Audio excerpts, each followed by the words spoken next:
Recording in progress.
little louder than I anticipated.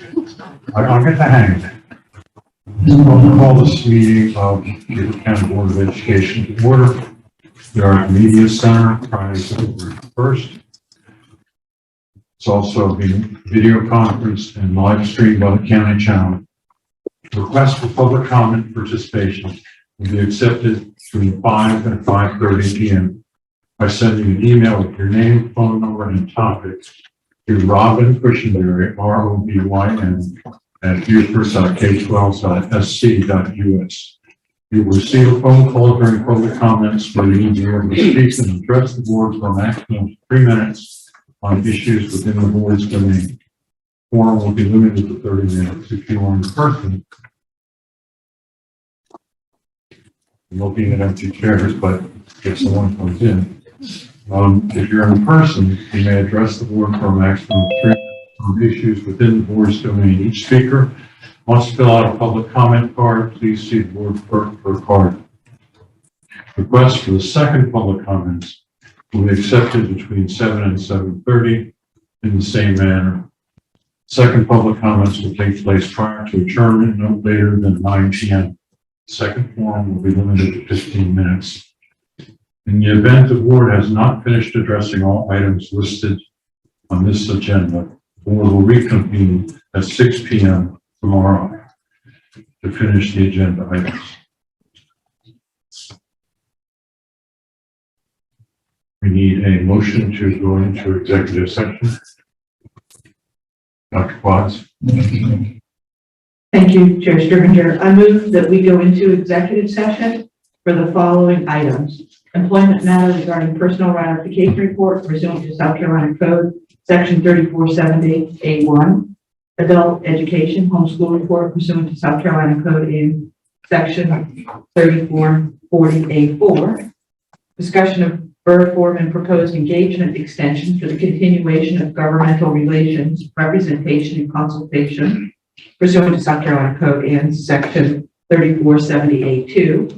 Discussion of proposed contract amendment number 56 with MB Kahn Construction for Bluffton High School, early package athletic additions pursuant to South Carolina Code in Section 3470A2, and discussion of proposed contract amendment number 31 with Thompson Turner Construction for HVAC work at Beaufort High School pursuant to South Carolina Code in Section 3470A2. Middleton. I second that. Middleton. Any discussion? All those in favor? Aye. Aye. Williams, hands Mr. up. Smith? I didn't hear you. Smith? You ready to the vote? I was going to ask a question, but that's fine. I was going to ask a question, but that's fine. Yeah, I will vote. Yeah, that's fine. Voting yes. You're voting yes, Mr. Smith? Yeah, I can vote yes, yes, sir. Okay, thank you.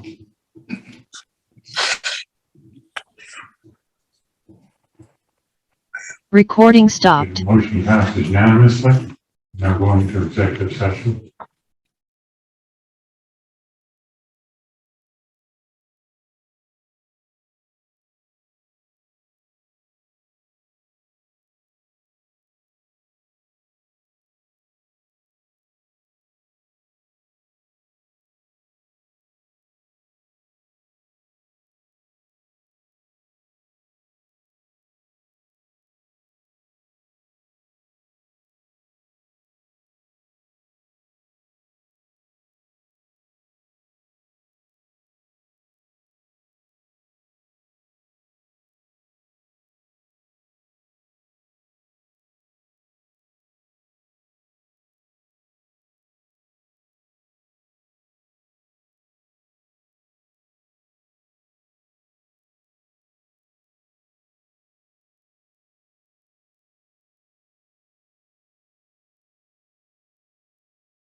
require board action. The first item, I move we approve the superintendent's recommendations for employment listed on the January 1st through January 31st, 2021 personnel ratification report. Second. I'm sorry, who's second? Ingrid, okay. Discussion. Okay, all those in favor? Aye. Mr. Campbell? No. Aye. Mr. Smith? Unanimous. Yes? Unanimous. The second item, Mr. Chair, I move we approve the superintendent's recommendation for the monthly adult education homeschool report for February 2022. Second. Mr. Irvine, second. Ms. Robine, second. All those in favor? Aye. Unanimous.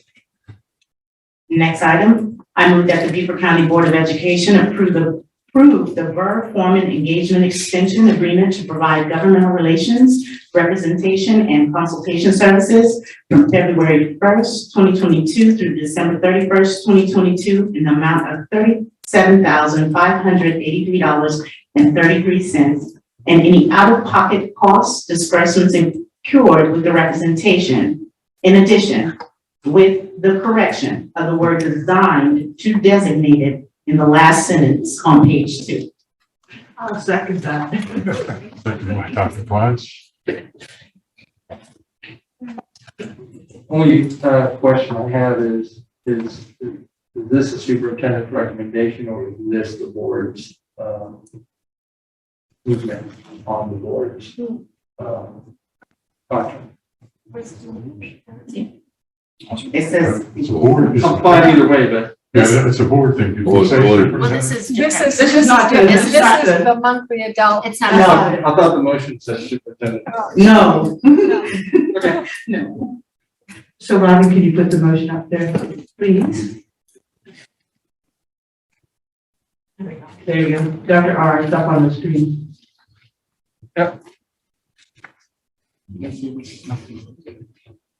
Discussion. Seeing none, all those in favor? Aye. Aye. Unanimous. Next, Mr. Chair, I move that the Board of Education approve amendment number 56 with MB Kahn Construction for Bluffton High School early package athletic additions, long lead items based on the guaranteed maximum price GMP of $1,382,875. Second. Patricia. Second. Louder. I'm sorry, Tricia Just spread the seconded. seconds around. Give everybody a chance to be a second. Any discussion? All those in favor? Aye. Aye. Unanimous? Oops. Sorry. A no? Accept. It's one abstention. Abstention. Last, Mr. Chair, I move that the Board of Education approve amendment number 31, Thompson Turner Construction for HVAC work at Beaufort High School in the amount of $335,500. I'll second that. Mr. Smith, second. Discussion? All those in favor? Aye. And one abstention, Dr. Wisniewski.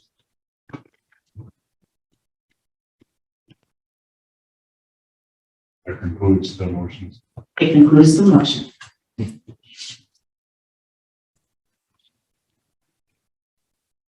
We can, an approval of the agenda. Mr. Chair, I move that we approve tonight's agenda, which is February 1st, 2022. Second, Dr. Bonds. Yep. Discussion? All those in favor? Aye. Unanimous.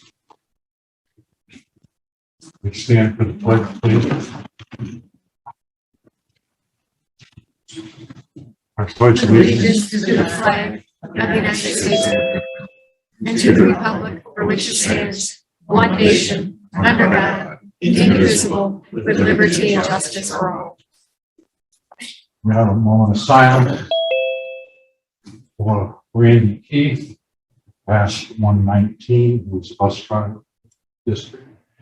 Camila Brown, who passed on 16, who was a teacher at Hilton Head School for 3 months.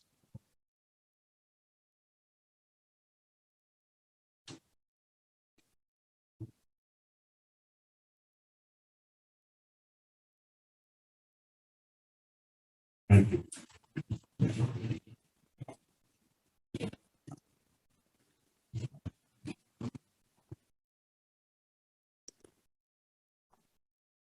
Media has been properly notified. On the point of celebration, Dr. Rodriguez. Thank you. The first item on the board points of celebration is the Word Master Challenge Perfect Score. Red Cedar Elementary and Hilton Head Elementary Schools. And so 3 district 5th graders achieved a perfect score in the most recent Word Masters Challenge meet, a national vocabulary competition involving nearly 125,000 students annually. Red Cedar student Charlie Mutterer and Hilton Head Island Elementary students Casey Hvac and Kylie Moberly each earned a perfect score of 20 in the difficult blue division of the Word Masters Challenge. Nationally, only 17 5th graders achieved this result. Both Red Cedar and Hilton Head Island Elementary Schools achieved the highest honors during the first of 3 Word Masters meets. Red Cedar's coaches are teachers Lindley Frieden and Kelly Bosher. Hilton Head Island Elementary's coaches are teachers Sharon Lighty, Nora Lamassney, and Veronica Kraft. We're very proud of these students and their teachers. A strong vocabulary is an important part of being able to communicate effectively, and these national recognitions show that these students and their teachers are off to a tremendous start. Wow.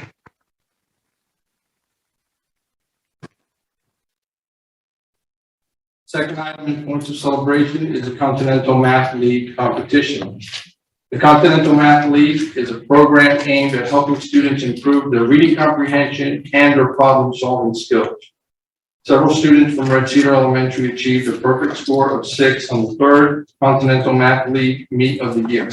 The students with a perfect score are Austin Brown, Owen Carnavale, Mia Della Vega, Brianna Hamilton, Ella Claire Harwell, Cameron Jacoby, Lucas Mikhail, Hayden Olstinski, Benjamin Velasquez, and James Watson.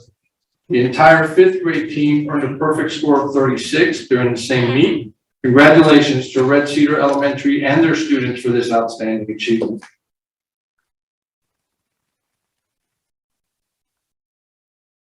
Next is National School Counseling Week.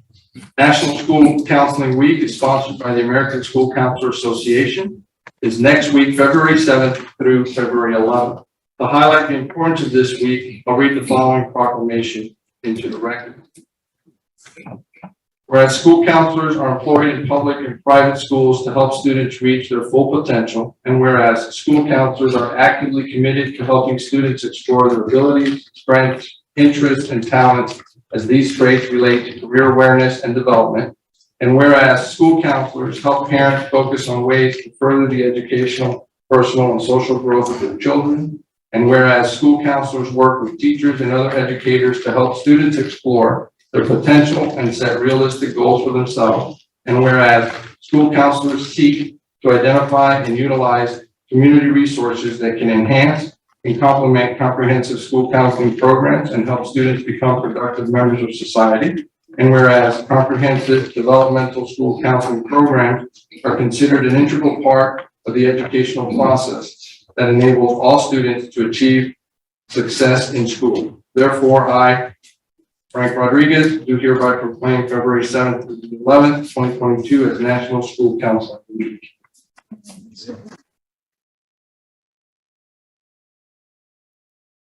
We know that school counselors have a tremendous impact in helping students achieve school success and plan for a career, and many thanks to our district school counselors and educators who collaborate in support of all of our students. Thank you, and that concludes our cultural celebration. Thank you, Dr. O. First public comment session. We have 2 comments. We don't have anybody in person.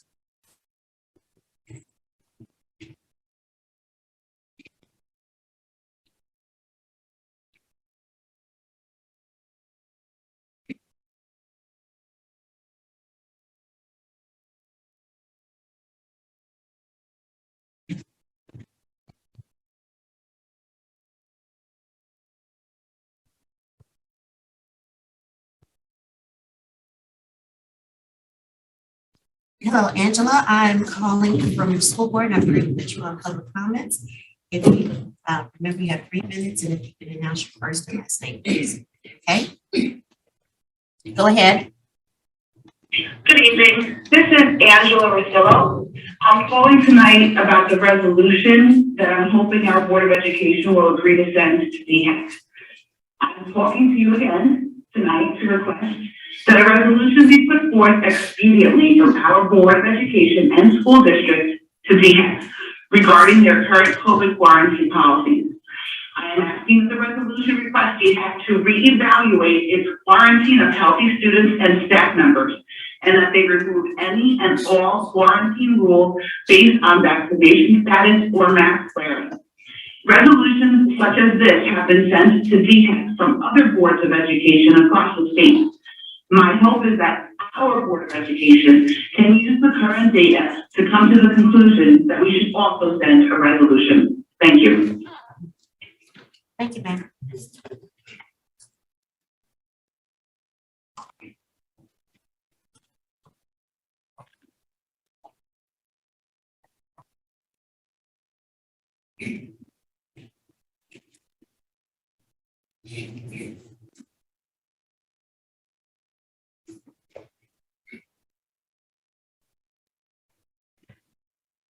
Hello, David. This is Robin. I'm calling from the school board to put you on public comments. Remember, you have 3 minutes, and if you can state your first and last name. Great, thank you. Go ahead. Hi, this is David Cook. Thanks for having me on tonight. I couldn't help but call after going through my son's quarantine last week and the experience that we went through. And I don't know what's going on up there in the district office, but one day my son was taken out of the classroom and sent to be in the auditorium for the entire day to learn virtually at school after testing negative and not having symptoms for 6 days. Then the following day, we were met out in front of the school with someone wearing an FBI sweatshirt, which I don't get it. I didn't think that we had FBI at the school, and it alarmed some parents. And I think it's disgusting that you would allow school staff to wear that. The following Monday, when I went to bring my son to school, we tried to walk him in, and he went to class, and he was pulled out of class by a 6'4" tall, big security guard.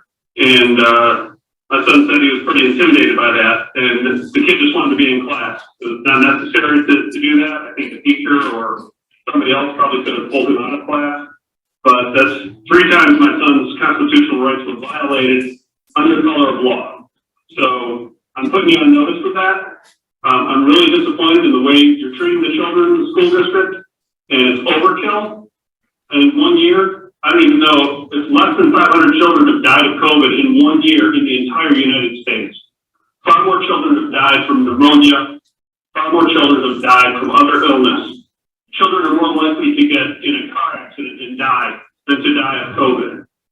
I don't know why you keep hammering away at these difficult restrictions that overstep your constitutional authority. And to be quite honest with you, as a parent, I don't see any reason why you're keeping kids out of school that are healthy with no symptoms. You're not even following the law from Hvac. The law states that you may exclude children, not must. The language is very clear.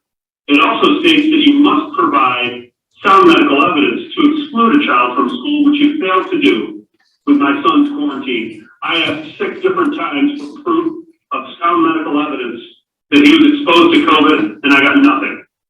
So you need to change the way you handle this, or you're gonna find out yourself at the wrong end of the stick with this. I'm telling you right now.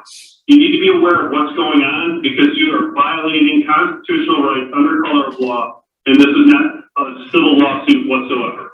This goes beyond me. Have a good night.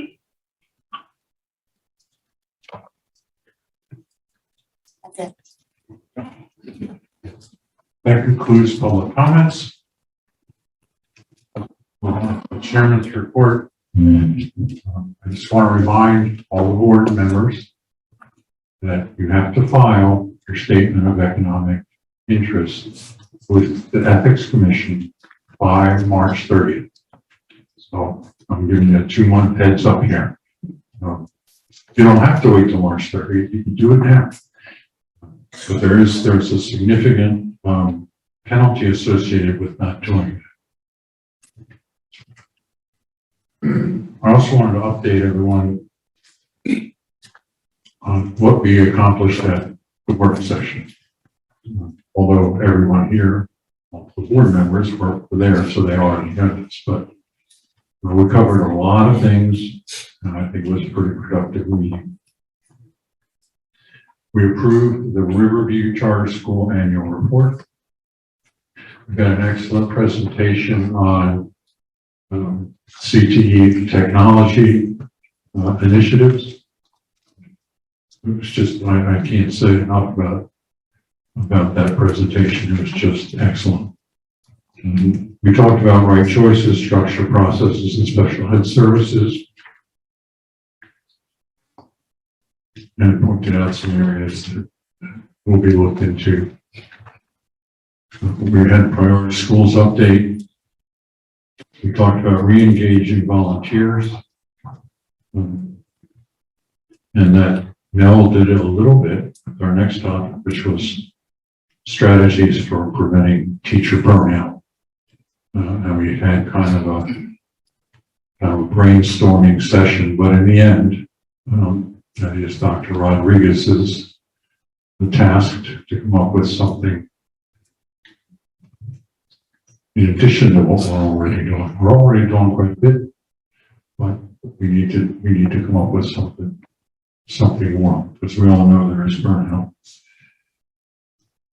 We talked about student performances and points of celebration format, whether they should be in person or continue to be Zoom. I believe our conclusion was that it's up to the student and the parents. If they want to come in person, we welcome that. We talked about committee meetings, whether we needed a legislative committee as opposed to just liaison. Overwhelmingly, we wanted a committee, and we have filled that committee.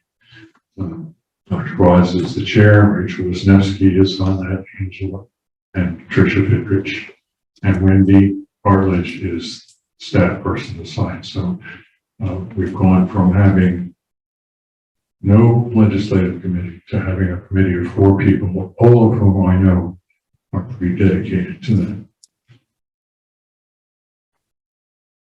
We talked somewhat about board and committee, and we've had this discussion many times about the length of board meetings and what we can do to reduce that.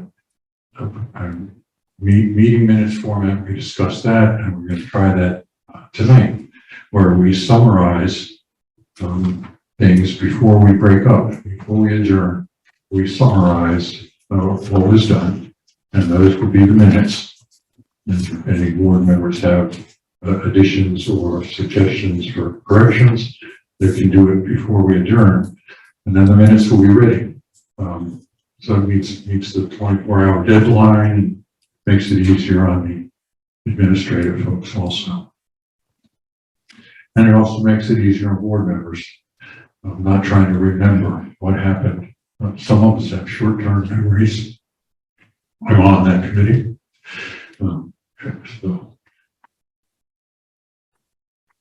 Results section, we have a results committee who is going to focus on the results section of the policy manual, and it also incorporates the superintendent's review results section of that review. And we approved the revised annual work plan. So we did all that, adjourned on time. So we now set a precedent for ourselves. We're going to have to duplicate that every meeting. We're on to committee reports and academics. Ms. Romano. Thank you. The first academic committee meeting of the new year was January 26th. And at that time, we had two presentations from Dr. Stratos and her staff. And we have brought forward one of the presentations. It is the profile of the Beaufort County graduate. So Dr. Stratos, if you will take it from here.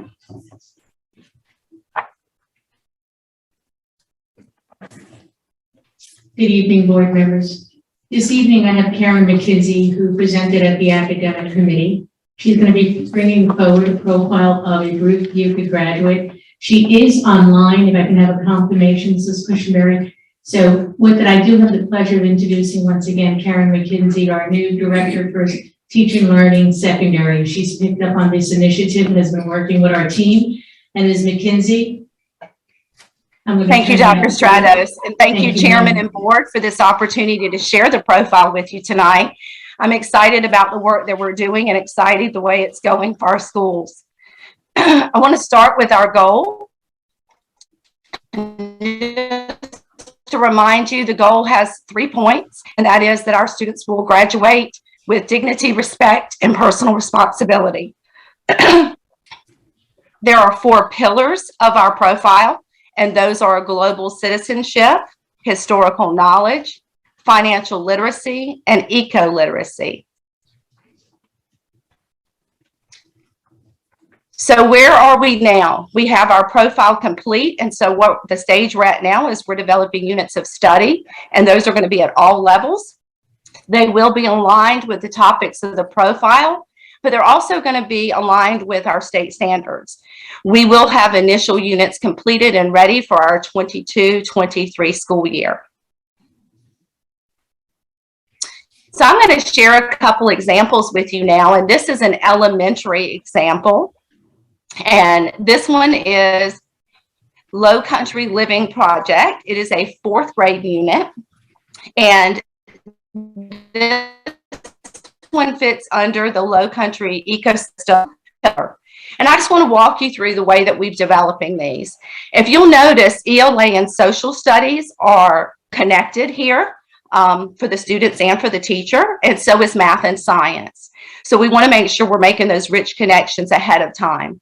You'll see that the standards are listed, and most of those are pretty clear, except for maybe social studies. Our social studies state standards went to skills-based focus. So that just means comparison. So you'll see throughout this unit, we're going to be asking students to compare, do cause and effect, that type thing. At the bottom of this page is the essential questions.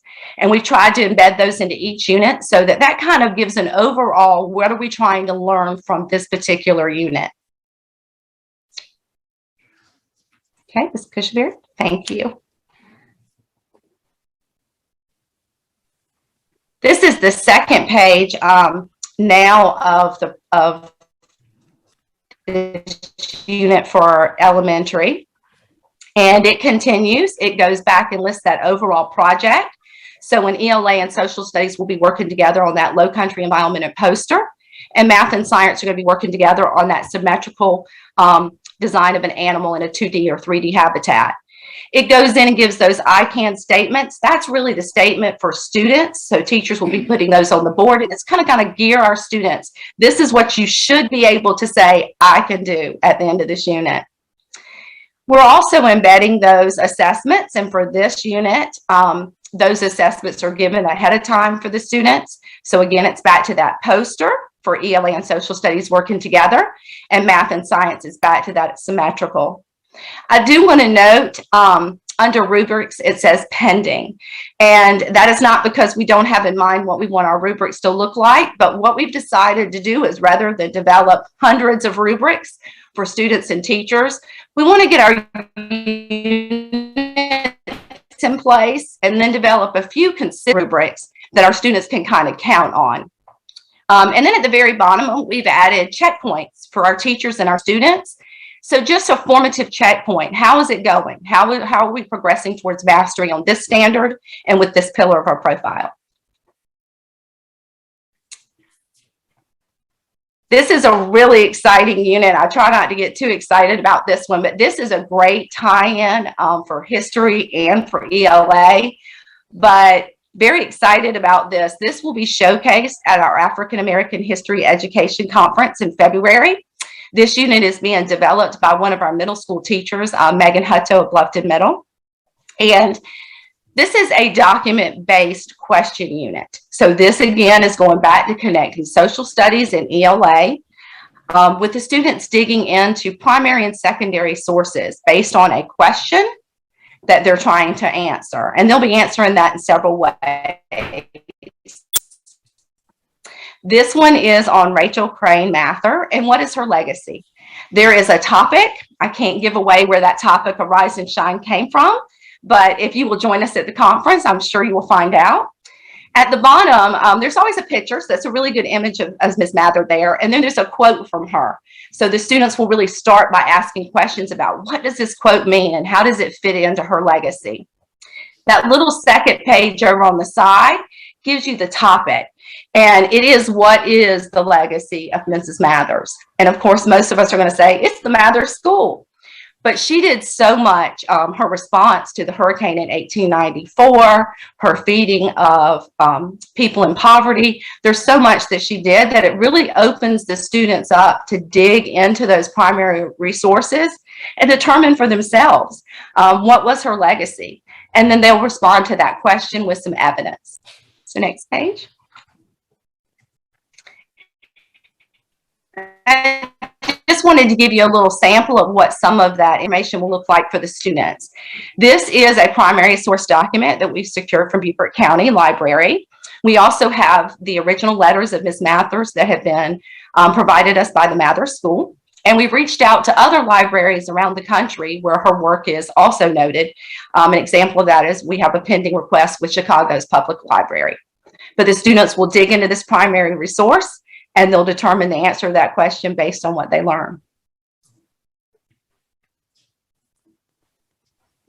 So what kind of learning opportunities and trips are we going to provide our students and our teachers wrapped around the profile? Obviously, the first and foremost is that African American History Education Conference. I know that Dr. Campbell's working hard, and that is going to be an amazing learning opportunity for us as educators and for our community. The Mathers School, our partner, and Penn Center. The Beaufort History Museum and the South Carolina History Museum. The South Carolina History Museum does a low country focus once a year. So we definitely want to make sure we access that.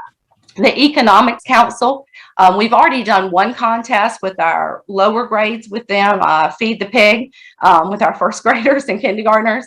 But we're working on some other units right now through them for our middle and high school students as well. The Maritime Center and Museum, they have been instrumental in helping us. We have developed some Zoom that they have done, Zooms.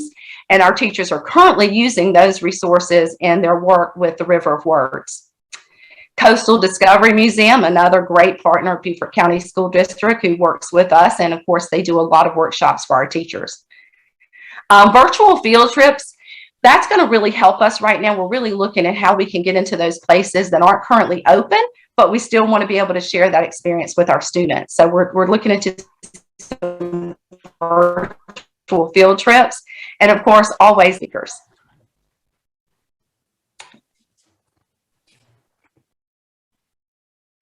There we go. Professional learning opportunities. We're trying to be very strategic in what we're offering our teachers. And of course, again, going back to that African American History Conference, that's going to be a valuable time for our teachers to really see our history and the untold stories. So that's really important to us. The Maritime Center and Discovery Museum, I just talked a little bit about, they are going to help us do some teacher workshops as well. I'm really excited about the South Carolina Social Studies Council. They are currently doing a monthly focus, and right now, just as an example, February, the University of South Carolina Center for Civil Rights, they are doing one on preserving our places in history in the classroom. I mean, how wonderful is that for the work that we're doing? So that's awesome. And then we will continue our work on developing document questioning units like the one that we're doing for the Rachel Mather story. And the great thing about those is they teach the history and the content, but they also teach those rich literacy processes and those historical analysis processes to our students along the way.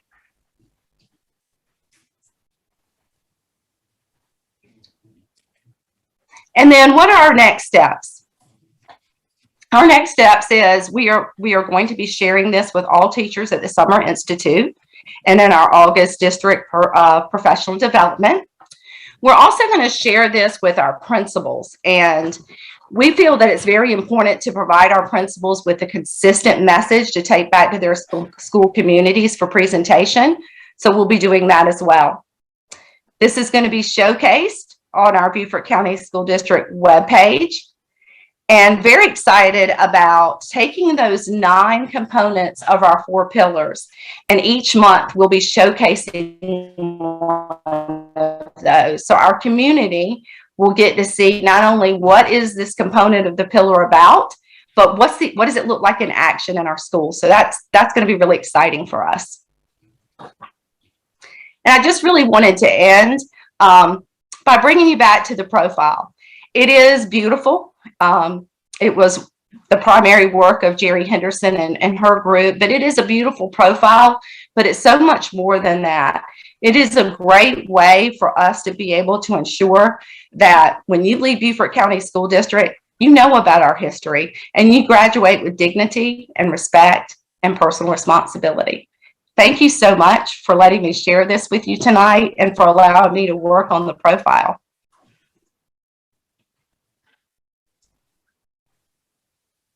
I don't see any hands, but I'll say, as I've said before, it's an outstanding presentation. Dr. R, are we aware of anybody else in this state that has a localized profile like this? No. We're afraid to be numerous. Not only that, but I've gotten a phone call about a month and a half ago from a gentleman who he basically works with the Superintendent's Association nationally, and he had heard that we were working on a profile of a graduate for our specific school district for our students. And he wanted to know if he could take a look at it because he had some other colleagues that were interested in moving along that way and try to find some. So across the nation, there doesn't even really seem to be a whole lot like that, is my point. But no, not aware of anybody in the state. I think that's a big point. Ms. Fidrich? Thank you, Mr. Scrivener.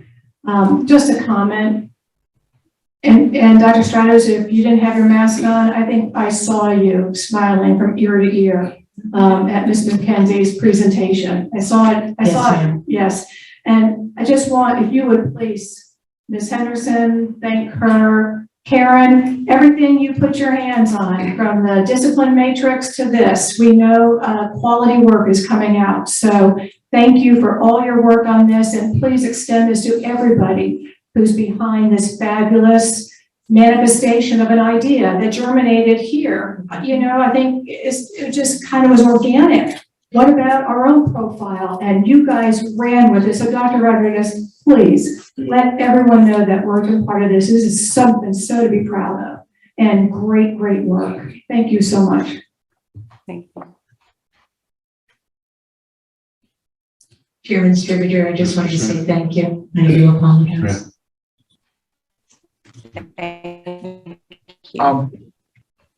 I do agree with everything Mrs. Bridger says. I did it.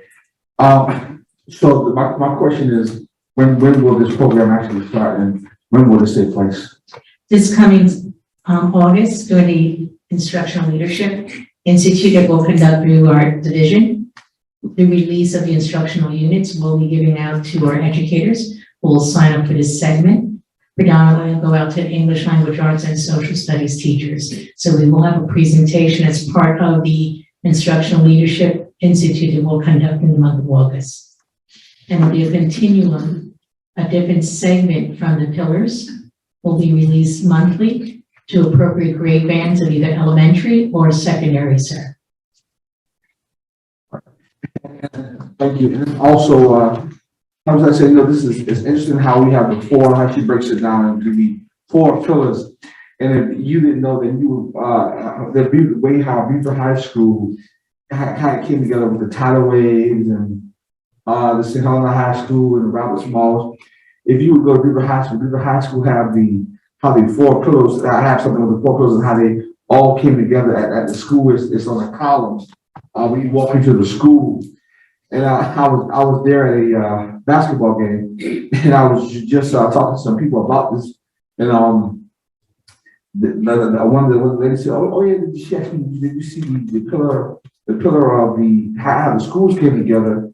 And then I then brought this to her and talked to her about her hair. And, it's interesting how she just broke it down into four pillars and back then and the way how they're telling you the history within the school are broken down into the pillars. I think when me, Mr. King, and Mr. Campbell was talking about that one time when he first brought this project up to the board, and I just want to say I appreciate y'all. I just did everything she said, and just keep up the good job. The way you and your staff flourishes, you never know what to expect. Appreciate that from Dr. Rodriguez and the staff, and you as well. You as well. Thank you, sir. Okay, that concludes the academic committee presentation. Our next meeting is February 23rd at 4:30. You're all invited to join us. We hold our meetings virtually. Thank you. Ad hoc Bluffton Committee, Dr. Wisniewski. Thank you, Mr. Chair. So the committee recently met and we received a wonderful presentation from the town of Bluffton. We had Mayor Soka on, the new town manager, and I'm just going to point to some important pieces that were discussed. Firstly, I want to thank Colonel Geyer for his service on the committee and wanted to welcome Dr. Hvac to the committee. I'm hopeful that we're going to get some good work done this year.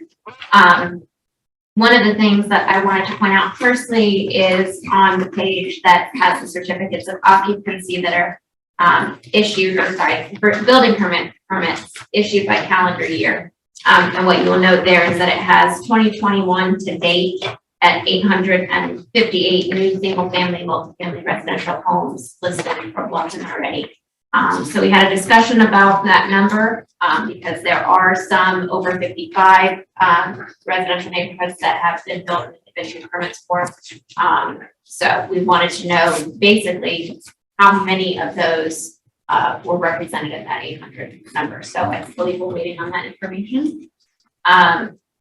There were some considerations brought forward from the town that are on one of the last pages. Sorry, the pages aren't numbered here. But it's titled Considerations at the top. And basically the town is looking for some guidance from us about where do we envision new schools to be constructed, how much land is needed for facilities. We had a very brief discussion about how many acres might be required based on grade level. What is the trend for unincorporated Beaufort County development? How can we partner with the town for long range planning? And so there was some good discussion there. I'd be remiss not to point out the town of Bluffton does have an interactive permits map. So for those constituents that see things popping up in Bluffton, they do have an interactive permit map online. That's at townofbluffton.us/permit, where you can go in and it's very interactive. You can see what exactly is going into some of those spaces. So you see that on Facebook quite often where people are wondering what's being built. So that's just a brief overview of that. We did have a recommendation that we're bringing forward, and it is in board docs. So I'm going to go ahead and make that now and then open it up for discussion. So the Ad hoc Bluffton Growth Committee recommends to the full board that the district bring forth a Bluffton Growth Development Plan option in the next 90 days. So I have a second for that. I'll second. I wanted to open it up for discussion. Basically, this came forward because the committee's been in existence now for quite some time. We did have to adjust a little bit due to COVID. Our numbers kind of changed, and I think everybody's aware of that, of where the growth was age population wise. But in sticking with coherent governance, the Bluffton Growth Committee wanted to direct the district to come up with a Bluffton growth plan to present to the full board within the next 90 days to move forward on that. Any questions? Can you clarify what a Bluffton growth plan would look like as opposed to what we have in our 10-year? Good question. So there is some information in the facilities book that Carol, we don't have the bound copy of it yet, but we have the online copy. So they have laid out kind of what we're going to need, but it's not as definitive as what are we going to do? Are we going to build a new school in 2024? Is it going to be a K-8? Where is it going to be? There is some guidance, but it's not as definitive, and that's what we were looking for. Thank you, Chair. Thank you, Dr. Wisniewski. I would actually like to ask Dr. Rodriguez whether he thinks 90 days is enough. This could be huge. I mean, we know that the growth, we've heard the reports, we know it's happening, but to have a growth plan again, I don't know all that it encompasses. Is this enough time? Yes. We're actually going to shift that question over to Mr. Odding, whose team is going to be an integral part of developing this plan. So, Mr. Odding, 90 days. Yes, sir. Yes, sir. Challenge accepted. Challenge accepted. Good, thank you.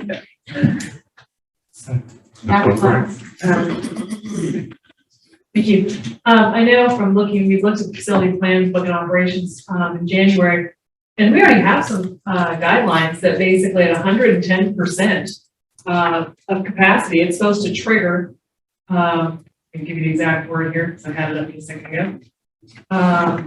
It's supposed to trigger board action, capacity usage triggers. And we have a couple schools in Bluffton that are at 110%. So we should already, I don't know what the process is, but there should already be some sort of a trigger going on. First of all, I just want to say I'm excited about joining this committee. Second, thank you, Dr. Wisniewski, for your report today. I can address one of the things you mentioned, that 858 permits for this year. They gave an estimate, Heather did, from the town that I believe it was approximately 100 or so. It came out to be about 10% are permits for age restricted developments of 55 and over. So that's not very many when you think about it. So 90% of the permits are not in that restriction. Let's see what else. In our discussion, I think also, Dr. Rodriguez, you might want to, bring more than one option. Say, here's option A and here's option B, and here's the pros and cons for option A versus option B. I don't think we will. I think our thought process, and since we've agreed unanimously for this, to bring this forward to the board, that you may have not just one option, or maybe it'll turn out there really is only one good option, and you'll have your reasons for that. Mr. Sugar, can I just follow up to that? Sure. Yeah, so Mr. Odding, pardon me, Mr. Odding and Ms. Carol Crutchfield were in that meeting, and so they did hear the discussion about the different options and kind of what we were looking for to go into that. So I did want to say they're aware of it.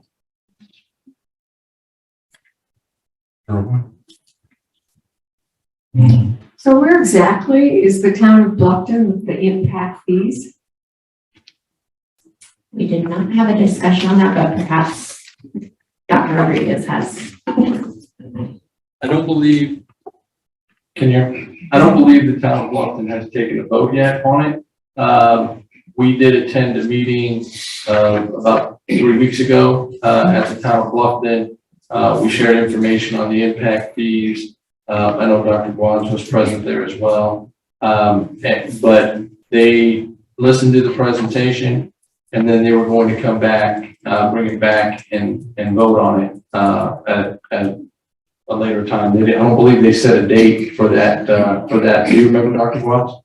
Yeah, I think they said at the next meeting, The next one. so that would be, I believe, early February. Early February. Okay. Yeah, so. Okay. So they haven't taken their vote yet, but that's there. We were scheduled to go to the town of Hilton Head to share information on impact fees as well. But the town of Hilton Head has their council meetings the very same day that we have our board meetings. So I spoke with them and requested if they could send me some additional dates, like a work session or something that they might have where we could bring this information forth, because we're always going to run into that issue. And then we're in the process of scheduling the town party that would cover the whole service area. So, and my hope is to have all of those completed within February, those meetings. Mr. Mel Campbell? Yeah, I'm concerned with the 90-day timeline for presenting a plan that would be substantive enough to really represent the board. But our plans are for long-term development of education in this district. And I don't think, I was concerned about it when we wanted this ad hoc committee. I don't think that we ought to be thinking in the silo of Bluffton alone when we talk about developing the plan for the growth in Bluffton. I think the system that we're tasked with educating requires that we have to think a little bit out of the box in this day and time, because of what we do and how we prepare for that growth in Bluffton, which might extend to northern Beaufort County in another 10, 15, 20 years. But we have to think about all of those things before we just talk about building and talk about coming up with a plan for Bluffton. I'm sure Bluffton want to hear about it because it's saleable, but bottom line is what's real in terms of where we're going. I almost want to, command that we're not able to present something that would be substantive in 90 days in terms of growth and Bluffton. I don't think it's possible to be genuine in that presentation. Mr. Smith? I do share some of those concerns Campbell brought, but along with that, what brings me to concerns is that we have I've heard a lot within the last couple of months. We have a lot of different things going on in the silos about we're going back out for possibly going to go back out for referendum, and we're still building on the last referendum. And it seems like we're ready to shop another one out. And it's almost like we're packaging up a deal to go back to taxpayers and ask them for more money. And we hadn't gotten them with this situation here first. And then also you have a large amount of private schools and charter schools that are coming up in Beaufort County right now. So, we also were saying that it was going to be Bluffton was going to be over compassion. It was going to be a large amount of people that was going to be over there. And we lost kids in Bluffton that didn't come back. That we said that was coming back. So I'm just want to see. I think we should be a little cautious in calling. I don't know if right now is the time to pull the trigger. I do understand that Bluffton is growing, but I'm not sure if the taxpayers are ready to hear right now that we just want to go and go from another building without getting utilization fully out of all our buildings that we have. I'm just a little concerned about that. That's where I'm at with that. Dr. Wisniewski. Thank you, Mr. Chair. I just wanted to address some of the concerns that were raised. One is that during the last, I don't know, year and a half or so that we've been looking at an exorbitant amount of data in regard to our student population, the building that's ongoing in Bluffton, what happened when we did lose students due to COVID. Well, they're back. There might be private schools, there might be charter schools, but we still have a problem with overcapacity at our schools. The board members on the committee have visited those Bluffton schools multiple times, spoke with the principals, seen the strain that's on the facilities and on the educators and administrators that are there. So I just want to assure the board members who may have concern on that we've been doing our due diligence. All of that data is located in the board docs. So you certainly can go back and see it, and see the trends. And I certainly am a fiscal conservative and I wouldn't want to ask taxpayers, you know, to put any more money into anything if I didn't feel it was necessary. So my kids go to the schools in Bluffton and I see what's going on in Bluffton. I live there, I see the things popping up. And I do agree that we need a holistic plan to the growth in the district. However, when you have the growth that we have in Bluffton and you have the growth continuing, and it's that trend is not looking like it's happening in other places, you do have to deal with the emergency. You can't just continue to put Band-Aids on and put up mobiles. So I certainly know that our constituents don't like mobiles and they would like to see a more permanent solution for our kids to learn in better facilities. So, thank you. All right, I'm going to speak because I haven't spoken yet. I sat in the North of the Broad Committee, and it was established that although this information seems valuable, it really doesn't factor into the algorithms we use to predict enrollment. Am I correct in that? Strike. You're talking about building permits? Yes.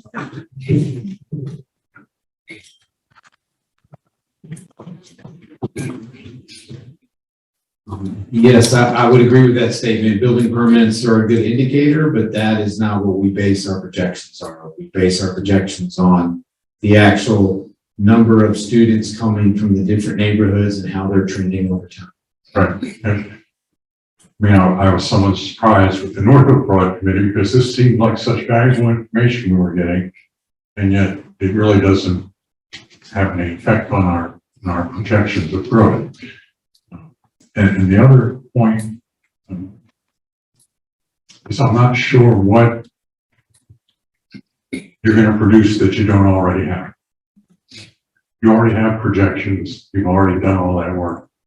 So, well, if I can, I think Ms. Wisniewski actually just gave some direction tonight, and it was the direction we were kind of heading, is that in our plan, we've given generalities, and we've talked about where overall our issues are. What we're planning to put together as requested by the committee is more specific. Here's option one, you can do this, this, and then build this size school here, then follow with this, option two, option three. That's the direction we're going to kind of give a little more of an a la carte menu on how you address those problems. We talked big picture in the book. We're going to get our plan, if that's what everybody wants us to do, is get more specific. Here's this option, here's this option, here's this option. and that'll come to the board or it comes to the committee. That's a loaded question because I think it comes to the board first. Give me the direction. But the committee, I don't want to overrule what the committee's thinking. No, it's to the board. We'll bring it to the board.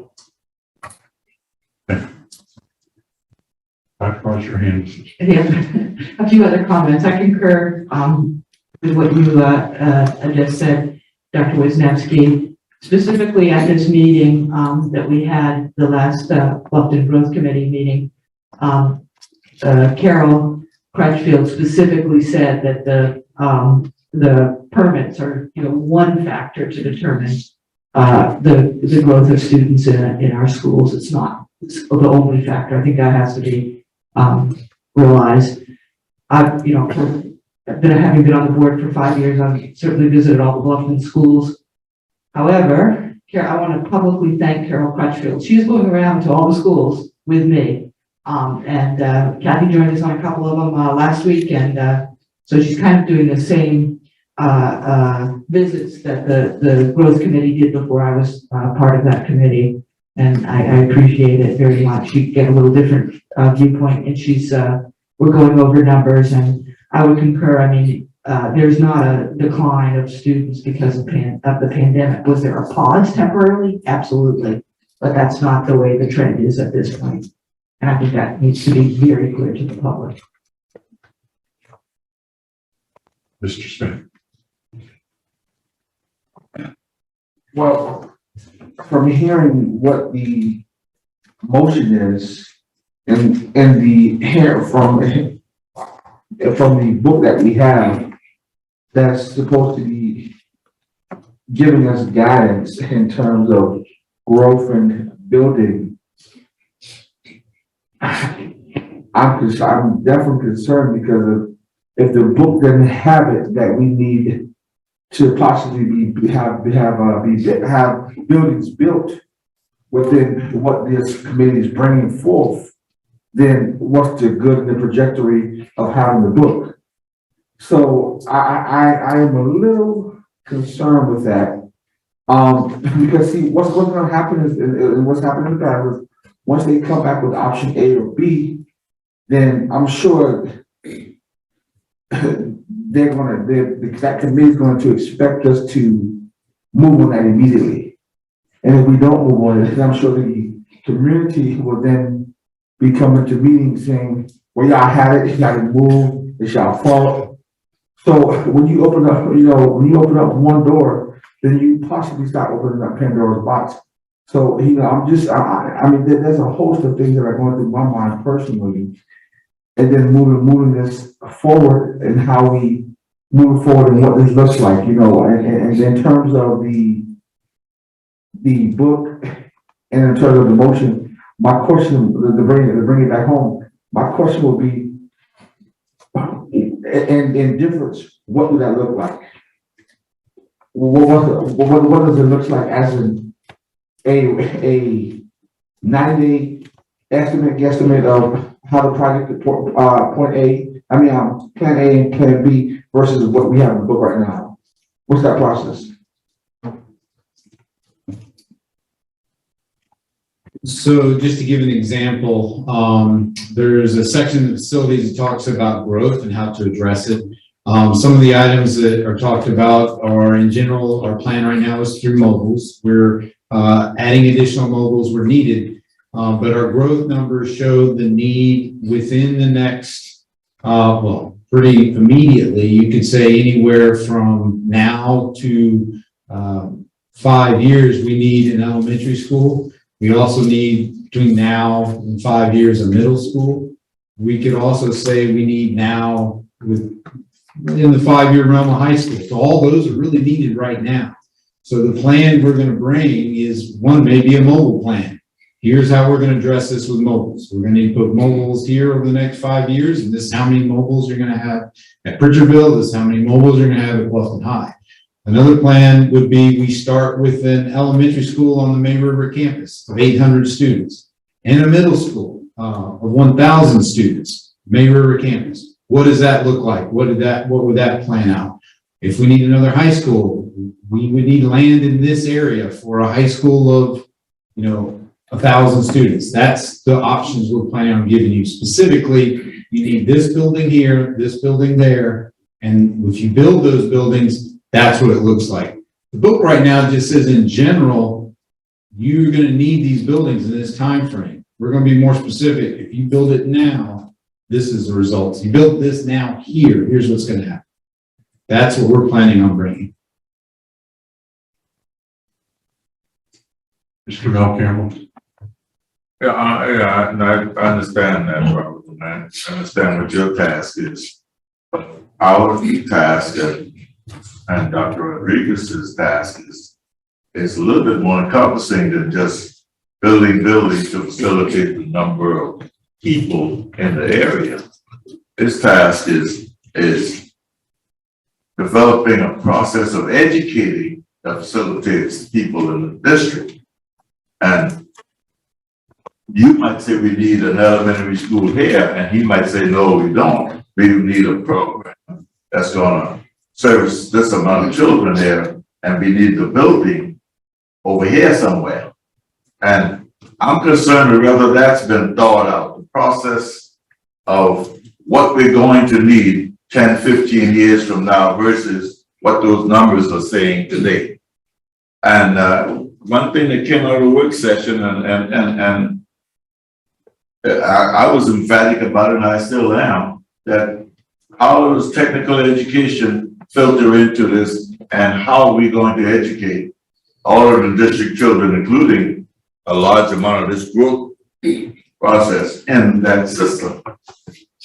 If we build another school in the same form that we have now, same amount of programs that, you know, are we thinking it all the way through? That's the only thing I'm asking. And I don't want you to go out there in 90 days and say these things. We're gonna need an elementary school or one over here and there. And the people, hey, they take that and they read that, and when you come with that referendum, they're gonna expect that.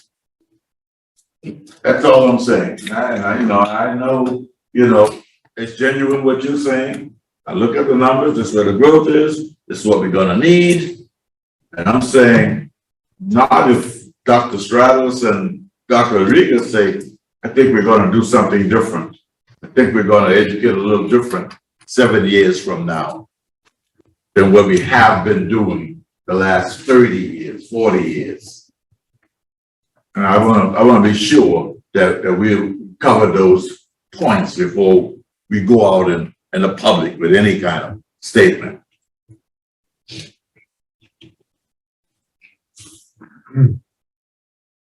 And Dr. Wisniewski, wrap this up. Yes, just had one last comment, kind of to Mr. Campbell's point. Something that we did discuss and have discussed in the committee is also something that we've discussed with the full board, and that's the concept of pre-K. And so that is a consideration in going into this plan as well, because that's something that we've talked about when we visited the sites. Is there space for an ECC here? Because we know that those students and capturing them young is very important. It's a board priority, and that's kind of the direction we're going in. So I just wanted to make the comment that we have been looking at it holistically, and from, including those different things that have come out as board priorities. Thank you. Yes, Robert. I'm gonna try to wrap this up right here, because Mr. Campbell, just to address your point, we're looking forward to the opportunity of going through the book at the work session I think in March. And we have a whole new programmatic section that addresses a lot of your needs, and that's when we plan to have those conversations. The motion is, I move that on Bluffton Growth Committee recommends the full board be dressed up to the lockout. Options in the next 90 days. Is that the motion? Yes, the one that's up there is. Okay. Not the way I mangled it, but what's actually up there in writing. Oh, yes, Mr. Can I make?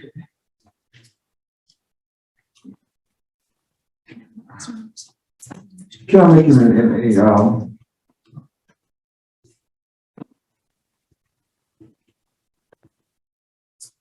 amendment to that motion? And my amendment, the only thing would be that when the option is brought to us, the option is just, that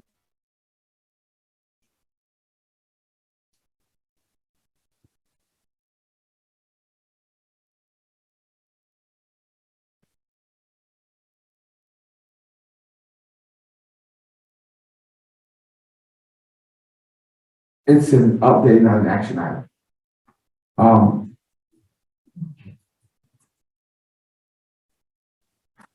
Okay, before I can I ask you a question?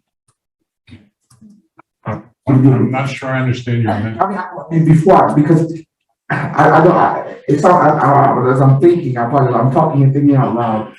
And I don't want to make a motion that's something that is kind of the same. And I'm just gonna actually, when this motion comes back, I mean, when this presentation comes back, I'm expecting to make a decision right there. I'm going to motion out that, or is it informative, and then go and possibly go from there, but not at a fast pace. Yeah, I'll answer that, and anyone please correct me if I'm wrong here. At the workshop, when we were talking about coherent governance, it was more discussed as that things would come forward from the district. We would look at it, we'd give our input. We may have some changes, things that, you know, we see that they might not see. So I don't see it as being an immediate action item when it comes forward. They're simply bringing forth options for us to vet and ask questions of and consider for the future. Okay, so for that, I will leave it. Okay. Let's vote. All those in favor? Aye. Opposed? Mr. Campbell? Campbell's a no. Abstain.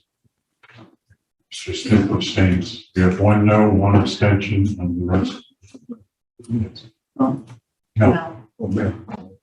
Mr. Campbell voted no. Mr. Smith is abstaining. Thank you. And that concludes. Our next meeting will have the Beaufort County Treasurer, Maria Walls, presenting. Thank you. On February 17th, Yes, the date is changed to February 7th. Thank you. And North of the Bronx Committee, Mr. Campbell. Thank you. Thank you, Mr. Chair. Myself and Mr. Fisher, we went to a total of 20 schools. And ours was not focused so much on growth, because we know that in north of the Broad, we do have some space in case some development come along. Each of you should have a copy of this in your thing. And a lot of, many of the items on here deal with She'll get them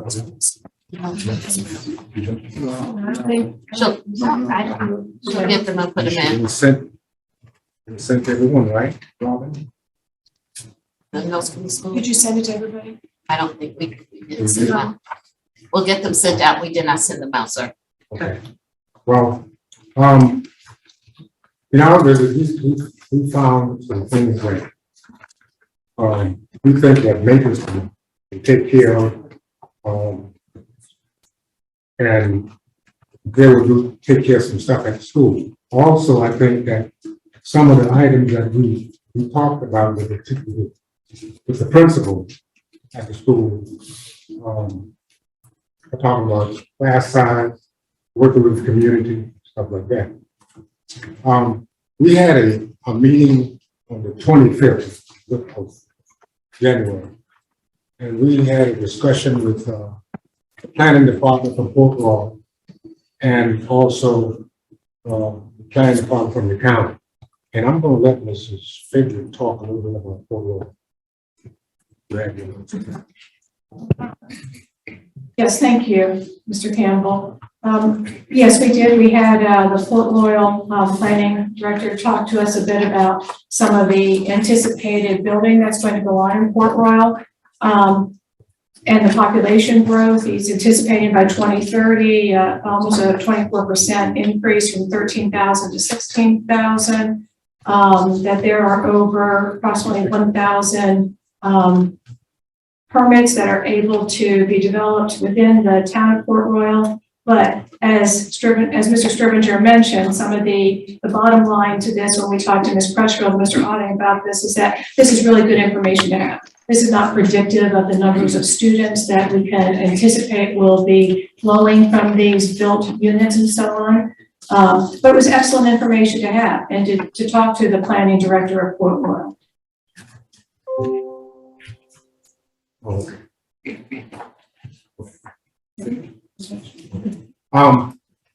As far as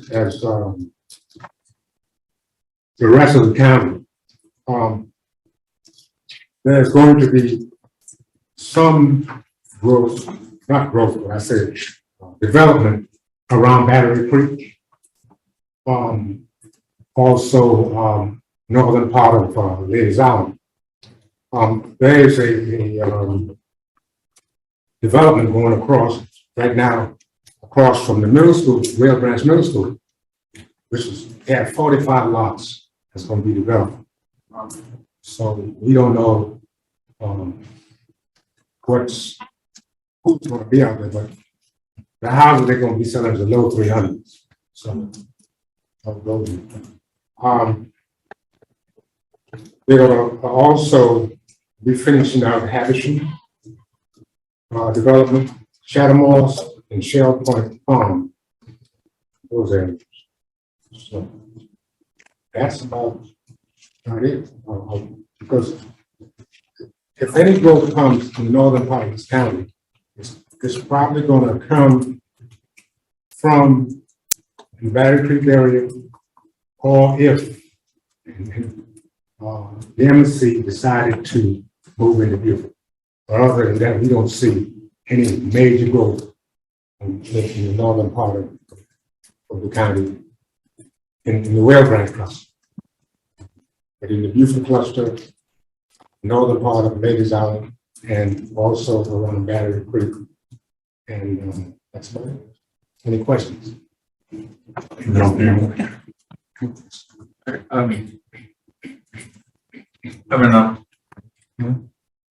I'm anticipating that Robert and his support team will be able to answer these questions later on in terms of facilities use, how we're going to utilize some of the underused facilities and merge it with the facilities that we need. And is there a plan for that? And all of that is a part of what I mean when I say we shouldn't talk to a group that's budgeting at the seams, and we've got a lot of loose ends around it. And all of that is a part of the plan that I'm expecting that we're going to develop as a long-term strategic plan. How we use these buildings, which one's going to be closed. If we're not going to grow into them, then it'll be foolhardy to build some new ones and have a bunch that we're not using. Well, I don't think that we will see that in the northern part of this county, in a new building, because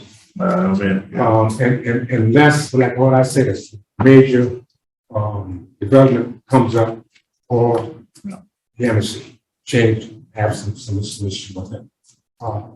Some of the principles they talk about smaller class size. So, That's the people told me, and that's what they're going to talk there. Yeah. I'm sure the anticipation is the same thing's going to be here, smaller class sizes. So how do we get all of that done? And it's not an easy. It's just not a conversation that you can have casually. It's a long-term conversation. Besides, where is education going in the future? And the pandemic should have taught us something.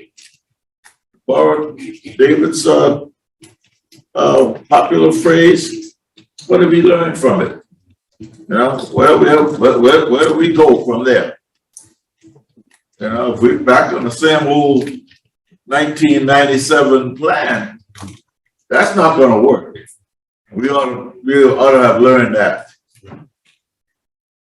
There's another project that might come up, I'll show it on chat, in the Dale area. They've been talking about this for a year now.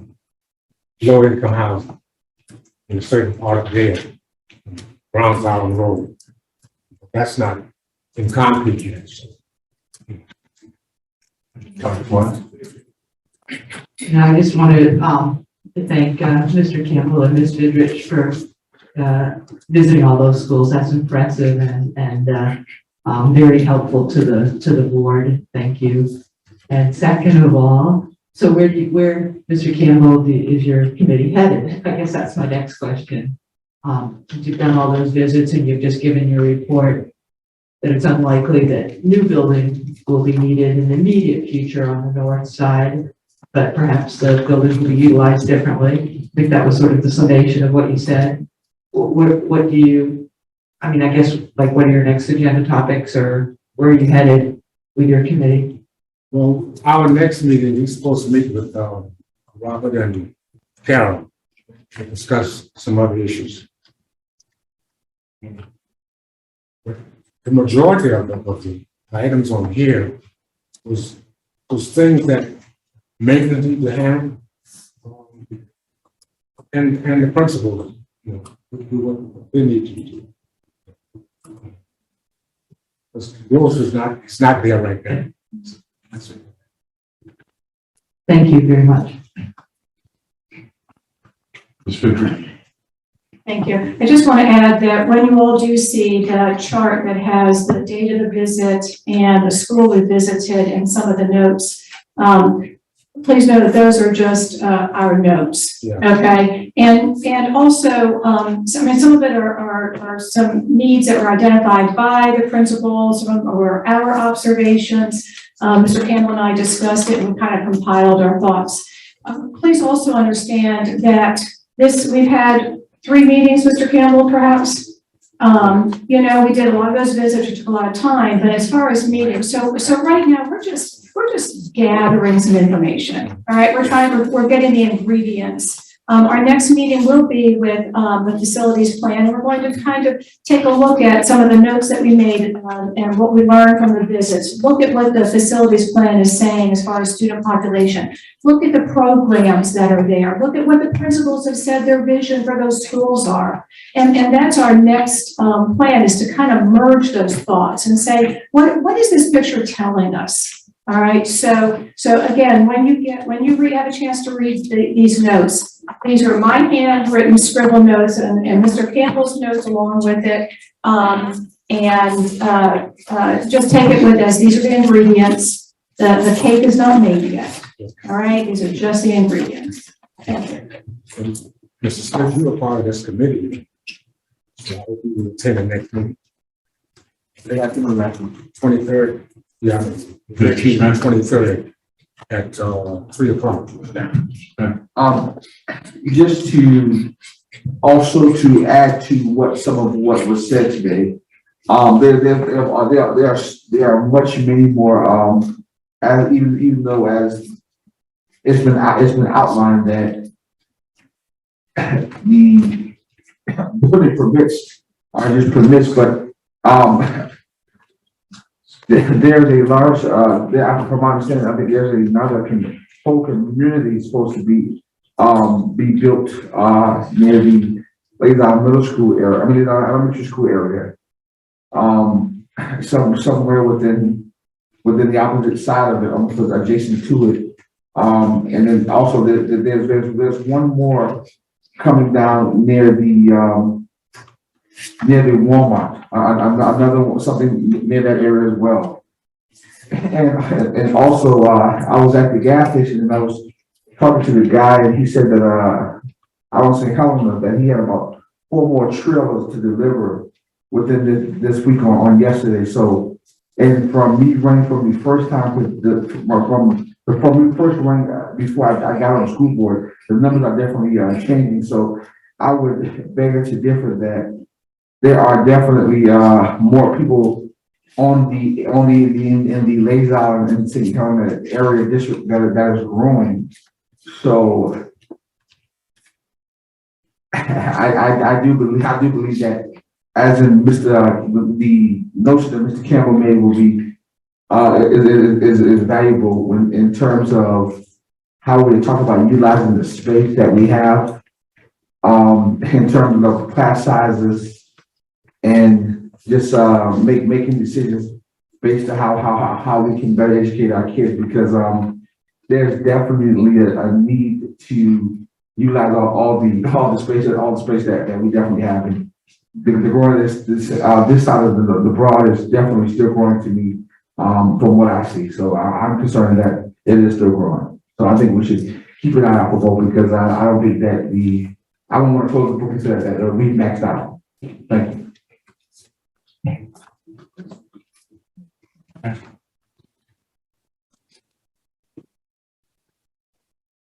That concludes your report, Mr. Campbell.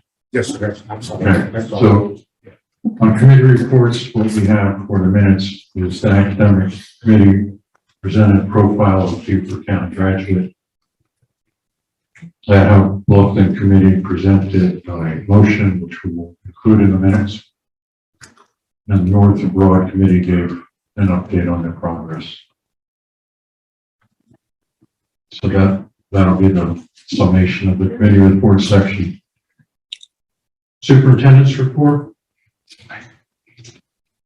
Thank you, Mr. Scrivener. The first item on the superintendent's report this evening under student achievement is African American History Conference update. I know prior meeting when this was in its very, very early stages, you heard a presentation from Dr. Nakia Campbell, who has done just outstanding work on the African American History Conference.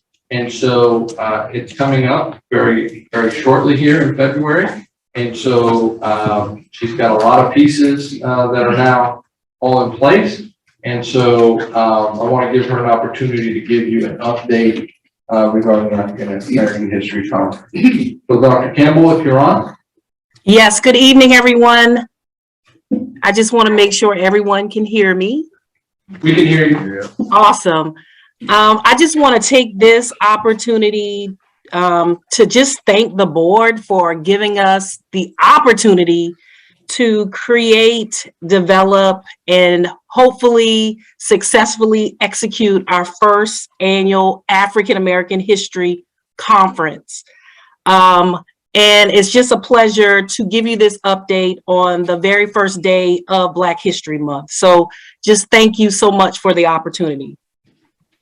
As Karen McKenzie did her report just recently, she mentioned a couple of times in her report about the African American History Conference. And this is really a joint effort, a partnership. And I appreciate what you said, Dr. Rodriguez, but there's so many other people that are behind this, and we're just excited for the opportunity.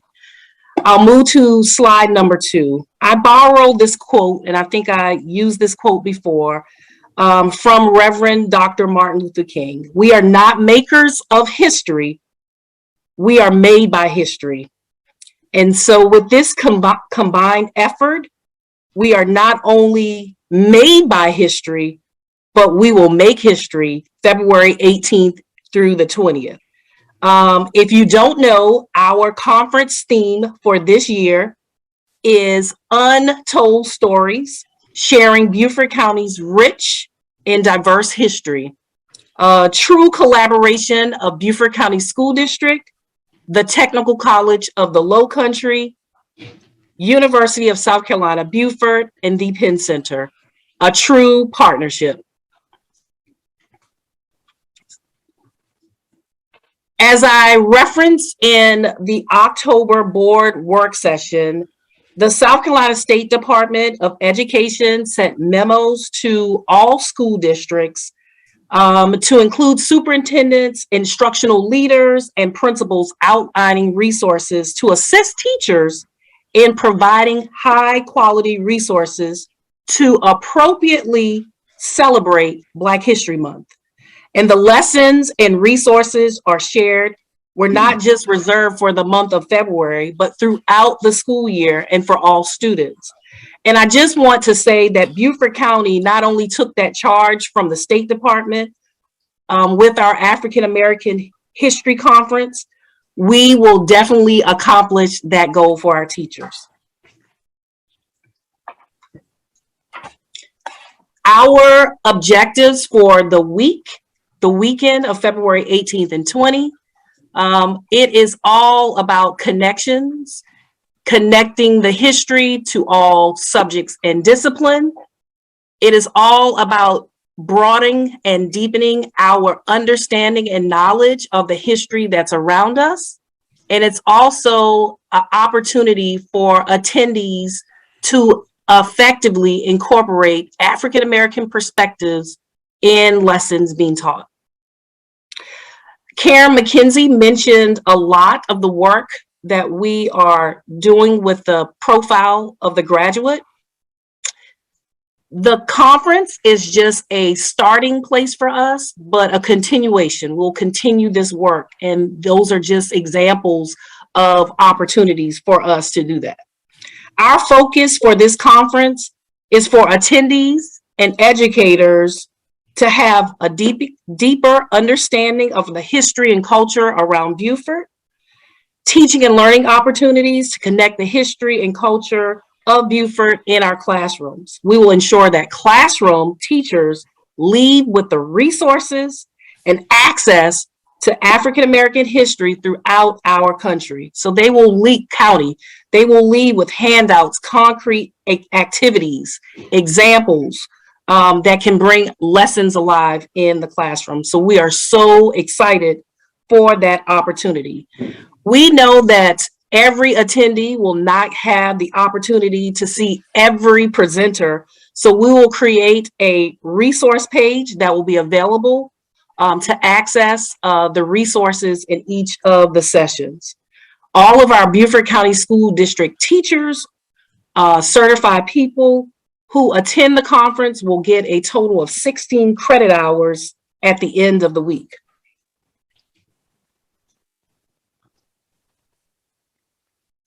If you've not had an opportunity to view our district website, please do. This is a snapshot of one of our slides on our website that outlines all of our presenters that have confirmed their participation in our conference. And as you can see, we have a very, very great lineup. We are so excited. This conference was carefully planned. Our keynote speakers are among our local and national, as well as authors. We have artists, we have educators, we have clergy, we have historians, entertainers who have a deep and personal connection to this community. And I think that's the beauty of it. Everyone that you see on this slide are connected to the work that we want to do with our students in Beaufort County. We have 30 presenters. I'll say that again. We have 30 presenters who will help us deepen our knowledge and understanding for the 3 days. Our keynote speakers will include Friday, February 18th, Victoria Smalls. And you've had an opportunity to hear her on a couple of our board meetings. On Saturday, February 19th, our keynote speaker for the day is Najima Thomas, native Beaufort from the St. Helena Island. She's also a professor at the University of South Carolina, Beaufort. And we will end with our keynoter, Nikki Finley, poet, artist, and she will wrap us up at Penn Center on February 20th. We have a total of 21 sessions that attendees will be able to choose from. 2 of those sessions are geared toward our students. Again, I just ask that you look at our website. You have more detailed information about each of our keynote speakers.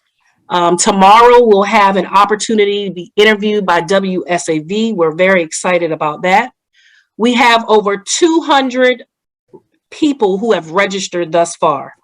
65% of the people registered are Beaufort County School District teachers, administrators, and or support staff.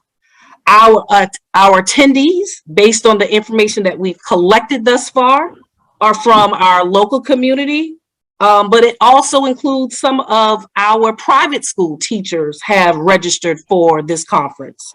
Our attendees will be traveling as far as Illinois and Pennsylvania to hear the untold stories.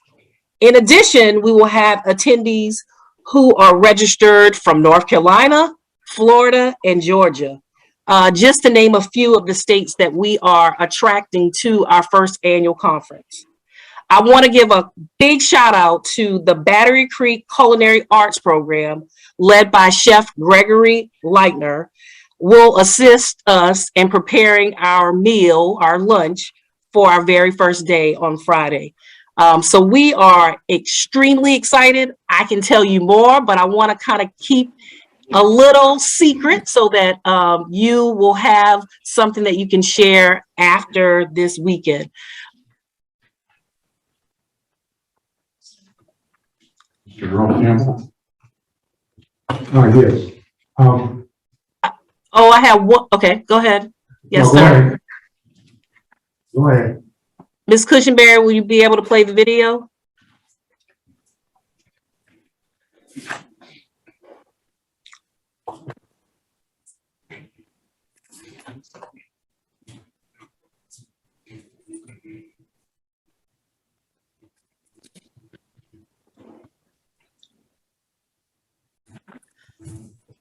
First class, it comes with commercials and everything.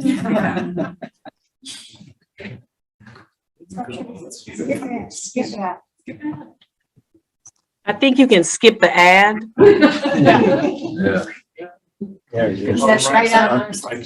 Right side. There you go. Here comes Bill. I was going to be shocked if that was one of the presenters. So 70 seconds. Yeah, exactly. Stop share. Click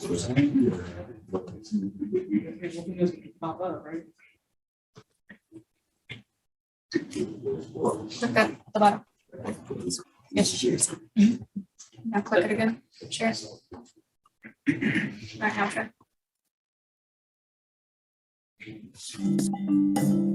We are very excited to host the first annual African American History Education Conference right here in the heart of Beaufort County. Untold Stories is sponsored by Beaufort County School District, the Technical College of the Lowcountry, University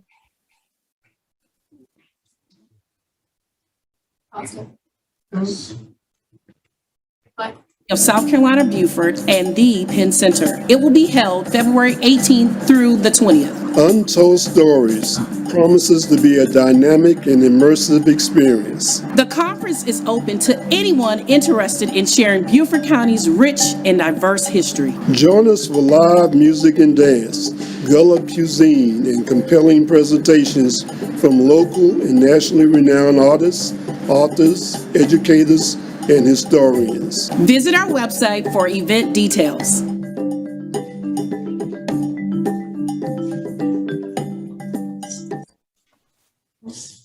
So that was just a quick little advertisement for our conference. And I just want to end by saying thank you so much, board members, for registering. You're going to learn a lot about our community, and I'm just so excited for the support. This concludes my update for the African American History Education Conference. Okay, now Mr. Earl Campbell. Okay, Dr. Campbell, thanks for your presentation. I hope that after this conference, I hope we keep going much deeper into history, Black history, and without culture. I don't want us to have the first one and then we leave, that we feel good, because I think everyone needs to know about the history of, especially about our culture in this area. So I hope that maybe after this one, we can have one where people from the community can come and learn from what is going on. A lot of folks don't even understand about our culture at all. At all.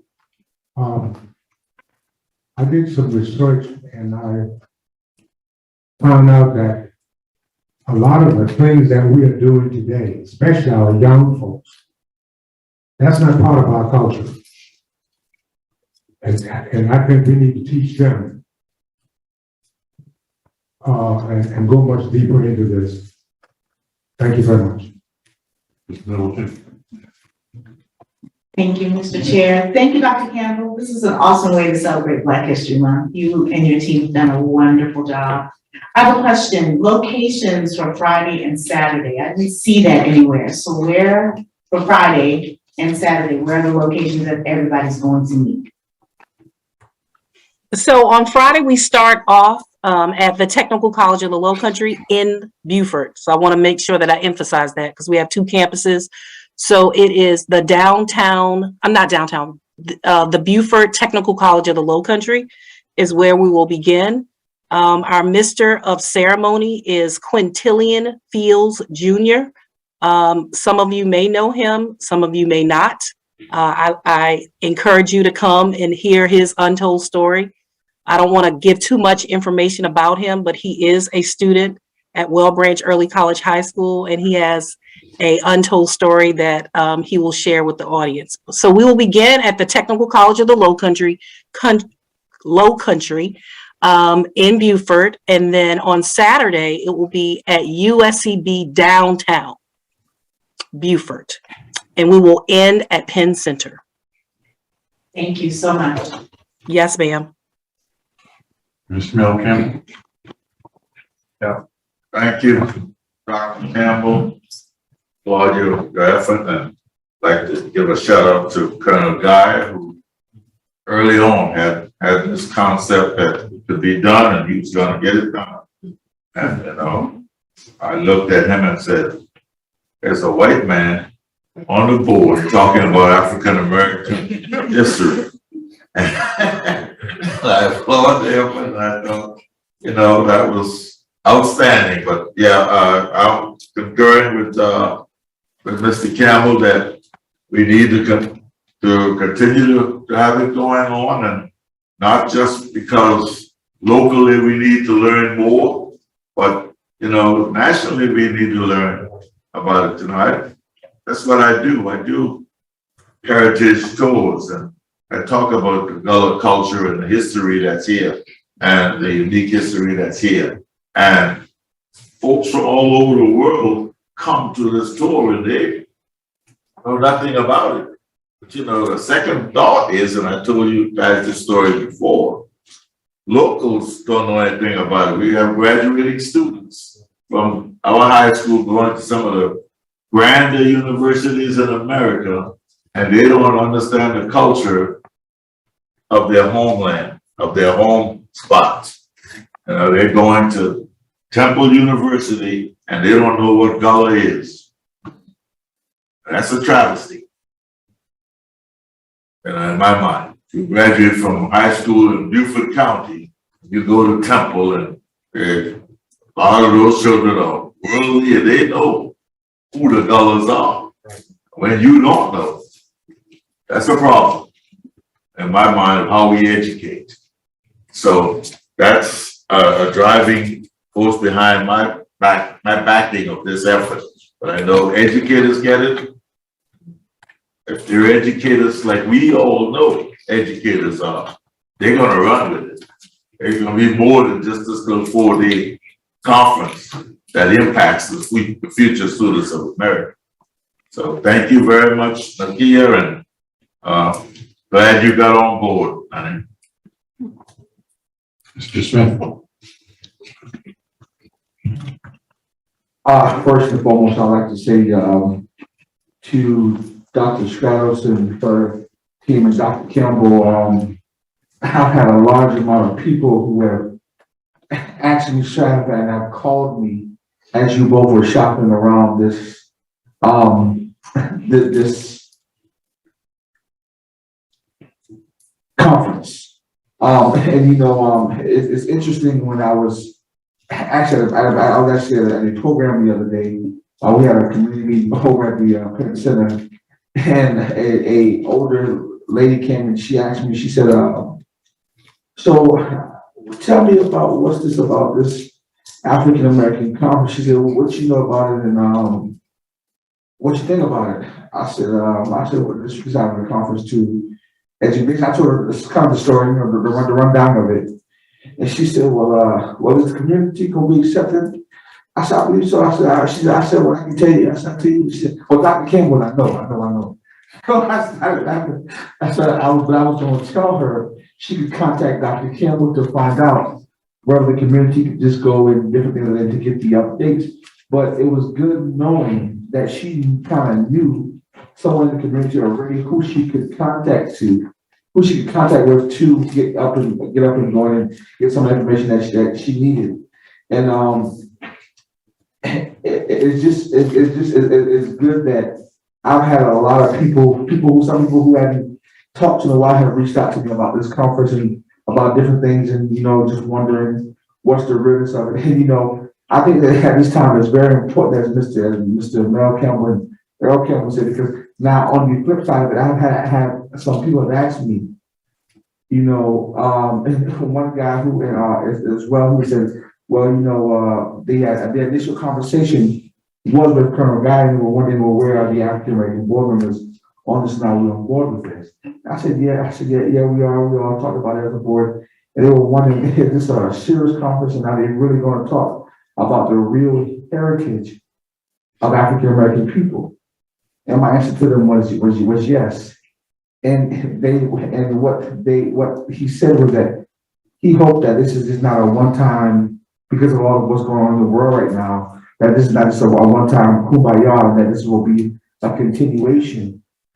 And that he had glad and very supportive that the district thought enough of the African American culture in this area to actually have a conference to address it and to help our teachers move along in the educational process to get to our students. And you know, he's someone who's very strong in the community, and that you know that was something that he wanted to be conveyed to this board.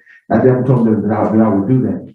And by saying that, you know, hats off to Dr. Campbell and Dr. Strauss for her team, and also Dr. Rodriguez and everyone who has put their blood, sweat, and tears in this conference. And I believe this conference will definitely set the tone in South Carolina for what districts should be doing to help bridge the gap between the communities moving forward. So thank you.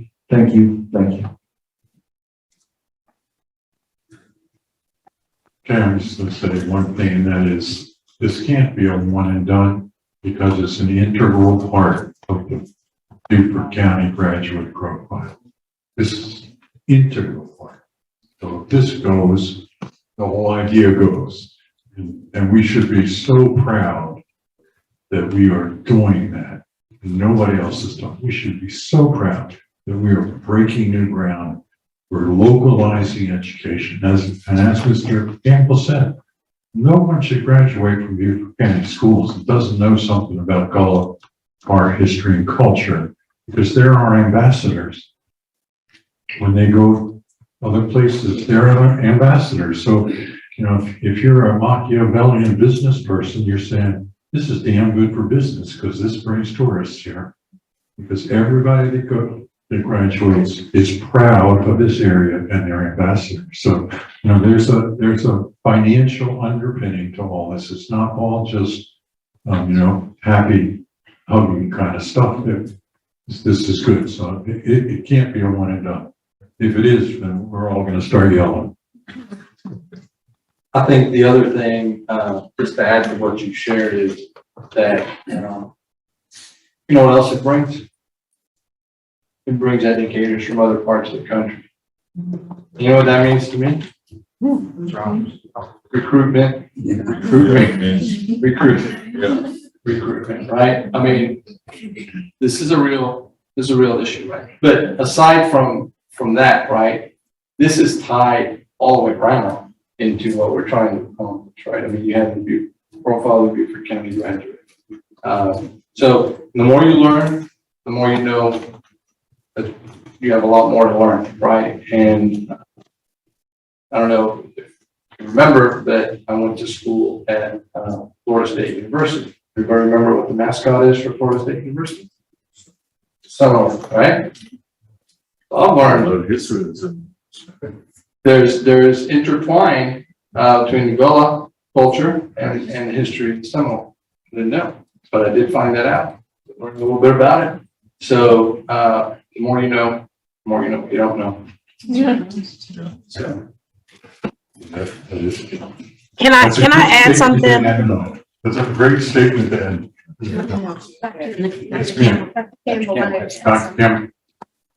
I just wanted to address Mr. Earl Campbell. I just wanted to tell you, Mr. Campbell, that of our sessions that we're offering, there are 8 sessions that are specifically geared toward Gullah culture.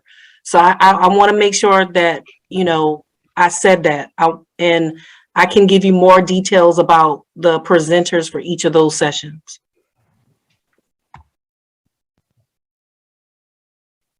Dr. Campbell, thank you very much, not just for your presentation tonight, but for pouring yourself into this work and into this conference. And I know that it's going to pay tremendous dividends for our students here in Beaufort County. So thank you very much for all your time.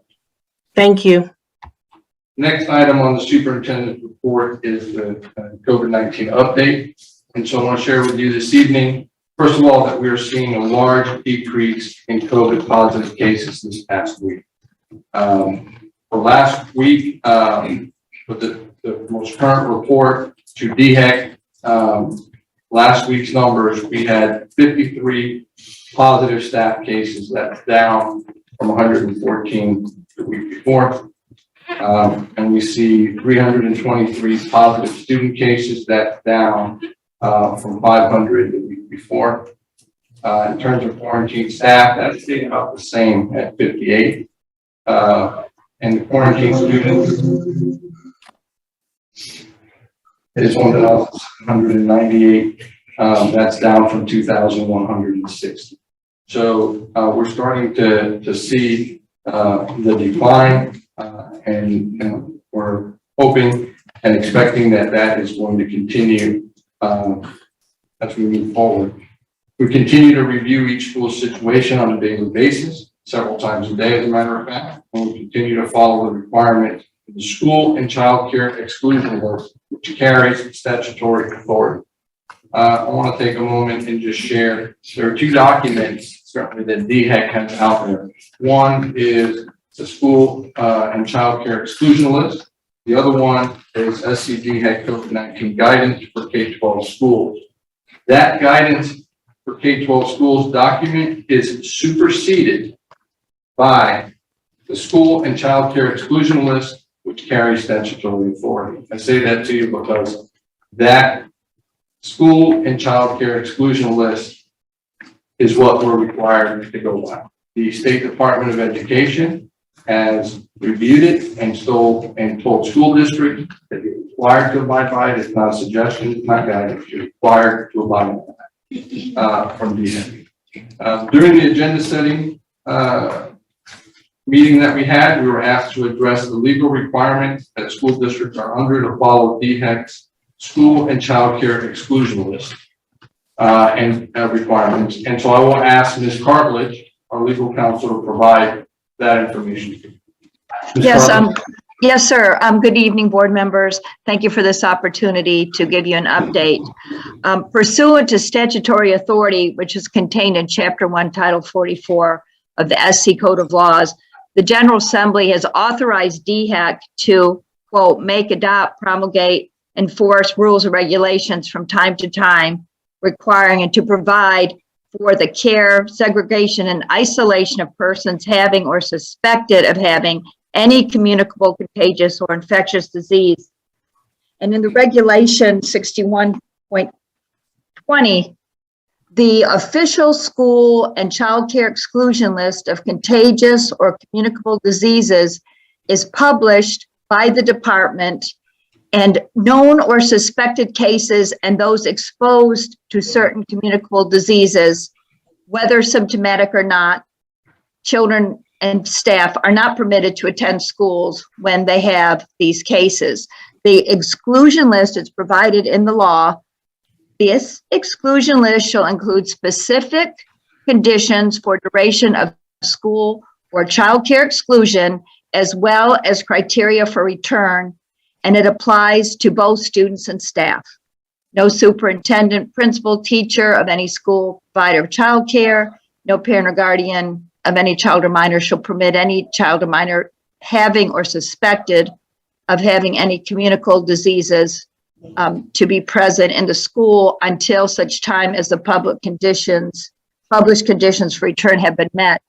And the school and childcare exclusion list was updated on January 8th, and then it was updated again on January 15th. And the school district website contains the most current updated revisions, which were effective on January 15th. And as you can see there, the new allowances are for teachers and school staff to work during quarantine and times of crisis staffing, and criteria for return from quarantine of negative tests on day 4 or later to be strongly recommended for students no sooner than day 5. And then the test to stay program testing criteria change require 1 negative test between days 5 through 7.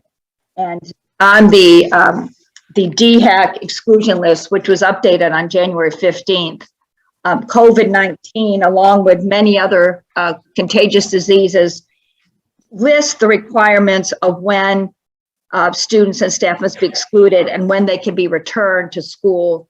And those are indicated on various pages within the document. And the top of the page states, children, students, and staff with the following conditions must be excluded from the school and the child care until exclusion criteria have been met and documentation has been provided as noted below. And I sent out to all of you information regarding a meeting that's going to be taking place on Thursday evening at 7 o'clock with DHAC, where some more information is going to be provided for all of us. And I understand Dr. Rodriguez will be attending a superintendent's meeting where DHAC will be present. So it seems to be an ever-changing state of affairs to have the requirements change from the 8th to the 15th, but we must comply with the South Carolina school and child care exclusion list because it's regulated by the law. Yes, sir.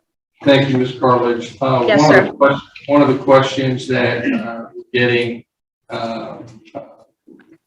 lately is in regards to quarantine cases that turn positive. The school district reports to DHAC when we send our reports to DHAC about positive cases for students and staff, about quarantines for students and staff. DHAC is also collecting information from us about quarantine cases that turned positive. So since they started collecting this information, we have had 10,078 quarantines, okay? And out of that, 1,257 turned positive. So that's about 12% of the cases that are quarantined turn to positive cases, right? So that tells you 88% of that is not, they're not turning positive, okay? And I think that is what's causing a lot of consternation for everyone, right? That is the state of the COVID update for you this evening. I do want to take a moment before I end it to really thank and recognize all of our staff, from our bus drivers, our cafeteria workers, our teachers, our administrators in schools, our district office personnel, because everyone, and I mean everyone in the Beaufort County School District is pulling together and working very hard to make sure that our schools stay open for face-to-face instruction. So, Ms. Bowright? Thank you, Mr. Chairman. This is something that I've spoken out about numerous times because it just doesn't make any sense to continue to quarantine asymptomatic children who are not at substantial risk from this virus. There was a period of time when we could exclude children in the hopes of containing the virus. I don't think that anyone would argue that that has been a successful strategy or that we have any chance of containing this virus at this point. Prior to vaccines, there was an argument to be made that children could not be vaccinated. They now can be vaccinated. So I think that we apparently excluded over 8,000 children for no reason whatsoever. And that is roughly what? Somewhere around a third of our student population. That's impacting their social emotional well-being. That's impacting their education. So I looked into this fairly aggressively in terms of what our options were. I've talked to a lot of people.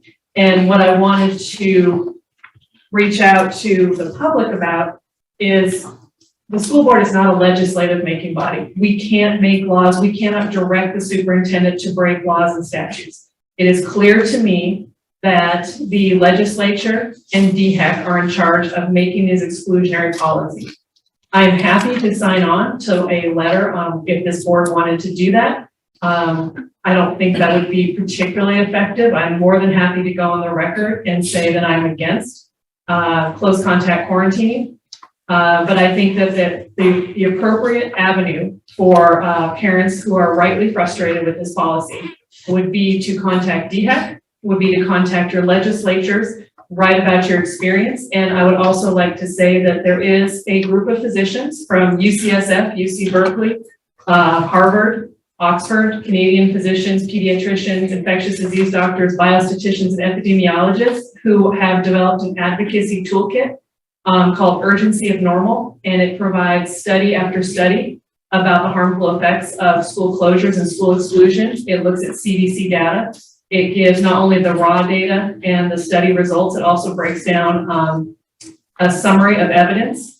So if parents, I think the most effective thing for those parents who are concerned about close contact quarantining, that they should write individually to the Department of Health. What is it? What does DHEC stand for?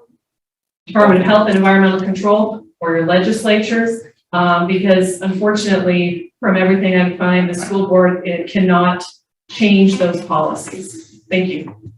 Dr. Wisniewski. Thank you, Mr. Chair. I would like to echo what Ms. Boatwright said in regard to that there are options presently available now that were not available to us, a year ago, especially when it comes to children. There's a lot more that we know now with regard to this virus, how it affects children, and also how it's affecting children's mental health. That's something that I'm extremely concerned about, especially when we look at the numbers and we see that approximately 88% of the kids that we've been quarantining, some of them multiple times, are being very affected by these quarantine policies. I also would support a letter to DHEC that states basically that this board would like them to reconsider those quarantine policies. I just think that they are becoming much more detrimental, and they have been in place much longer than I think any of us anticipated. While I appreciate that they have pivoted and changing some of those policies, they continue to cause much angst for families and for students. Additionally, there is the test to stay option that we haven't discussed yet. And I have had some brief conversations with Dr. Rodriguez about it, and I would just like to ask a few questions because that is something that DHEC issued a statement on today, that they are encouraging districts to adopt the test to stay option. And I just would like you to maybe speak on some of that and where we are in that process, if it's an option to us in the future. Yeah, so let me just say two things. One, we have been exploring test to stay option, but we have not initiated the test to stay option yet. Okay, and that's partly because there's some clarity questions that we want to make sure we understand fully, and I hope to get clarity around that on Thursday. Okay, but in effect, what I understand the test to stay option does is it provides, in effect, it provides students who would otherwise be quarantined that are not showing any symptoms the opportunity to stay in school wearing a mask for 10 days. That's a requirement. Because one of the things we've had since the rule change was we've had a few parents who don't want their child to wear a mask days 6 through 10. But that's a requirement that DHEC has out there. Not mine. not school districts, right? That would be the same with the test to stay program. That's stay for 10 days. And then so we've got some clarity issues that I want to make sure I get from DHEC, and I'm hoping to get that on Thursday at the superintendent's roundtable meeting. In addition to test to stay, I know this isn't what you asked, but I've just thought about it. Might be a good time to explain this piece. DHEC contacted school districts and asked if they had the availability to get at-home tests if school districts wanted those at-home tests. Okay, so that was a survey they did of school districts. I did respond to that, and I did say that we would be interested in receiving those at-home tests, not for us to administer here in school, but what we would do is if there was a student who had the quarantine, right, that when their parent came to pick them up, that we could hand their parent that at-home test program, that at-home test, and because they're difficult to get out there. And that's one of the things that our parents are having some challenges with is getting those. So DHEC is supposed to send those our way, but from what I understand, it'll be about 2 to 3 weeks before they actually send them. So. Just a brief follow-up to note on that, then, if it seems that there might be about 2 to 3 weeks before the district would have a large quantity of tests that we could distribute to parents or to schools, yeah. Then I would like to make a motion that the board at least, excuse me, mirror some of the other districts like Greenville and I believe Lexington and Richland, who have issued statements to DHEC in regard to changing the regulations for quarantine. Also in the chat, please. Put it in the chat, please. Yes, I'll put it in the chat box.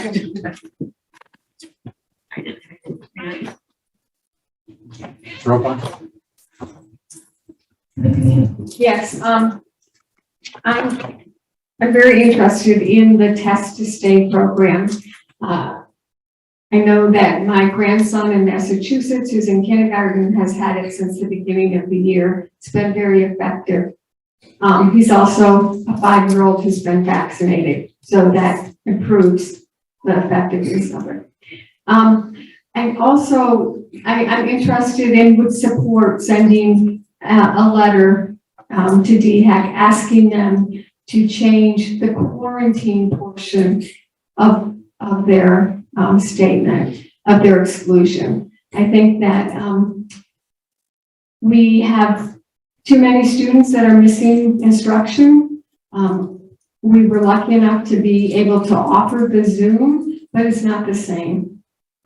It's one of the things I think that we've learned from this pandemic is the importance of in-person learning. So I'm in favor of sending a statement or a request, if the board so favors it, asking them that they look at their quarantine regulations for students that do not show symptoms, that are asymptomatic and have been exposed. I think we're keeping too many children out of school.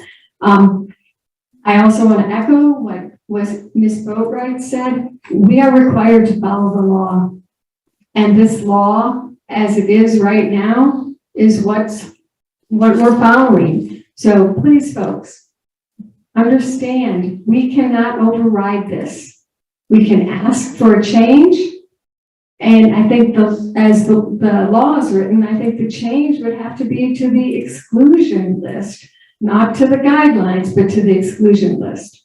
So that's where I stand. Mr. Mel Campbell. Well, I sit on the other side of that conversation because I'm concerned with the 12% that Frank mentioned. Are we going to effectively diagnose that 12%? That 12% becomes a continued hidden group.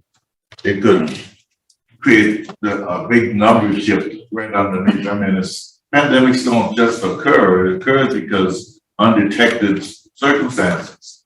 And that's what will happen if we are not monitoring the positives in terms of the quarantine. Of course, parents are gonna lobby their child stay in school. The child's positive and he stays in school, then that number changes. So I'm concerned with the fundamental basics behind how we, and I like the idea of the state test, how we determine who's positive and who's not, who gets quarantined and who doesn't, and some hard facts on can we really isolate that 12%.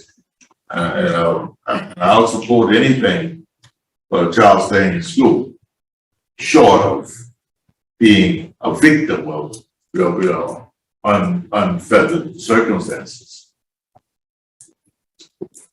Mr. Earl Campbell, I'll remind board members that we have a motion on the floor and discussion should really focus on that.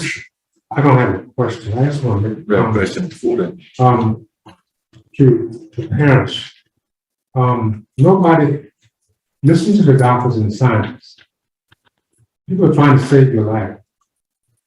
I mean, if that's up to you, if you don't want to wear a mask, you don't want to take the shot.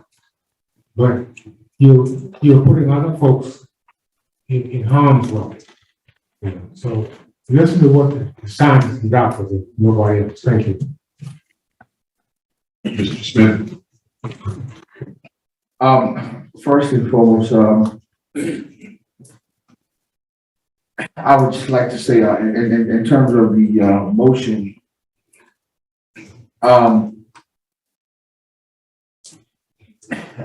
we said on one hand we want to we encourage people to take the shot or whatever, and when we believe in that, and then we believe in science, but then this motion is to write a letter to DHEC asking them to change the guidelines, asking them to change the restriction of the guidelines of quarantine, of their quarantine policy.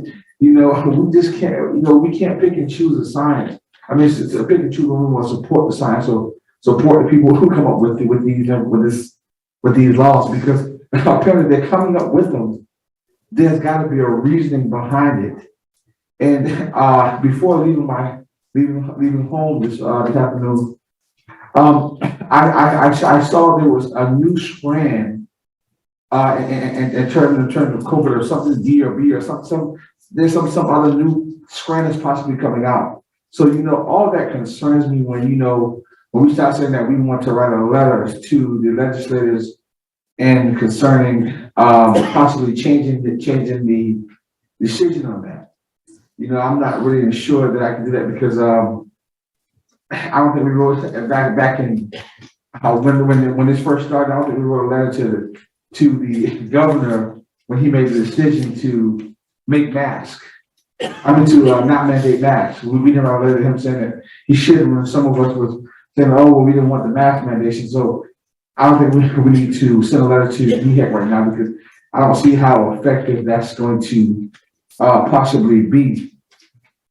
And then my question to Dr. Rodriguez is this, and I'll tell you why I'm asking the question before I get asked it, is because I don't want to open up Pandora's box. Once again, and why I say that is because once we we promote this, what's the name of this test now? Test to stay. Test to stay. What happens when the test to stay, a kid has COVID, or it ain't the test result that the parent wants, and the parent goes berserk on our staff. So my question is, how much work will this entail on the nursing staff or on the staff in the district? Well, I just remind you, we have a motion on the floor that talks about sending a letter to reconsider the exclusion list. Okay. I'm not saying it's an invalid question. It's just not appropriate at this time. Okay. Well, I can work on that motion. I mean, excuse that question. I apologize. All right.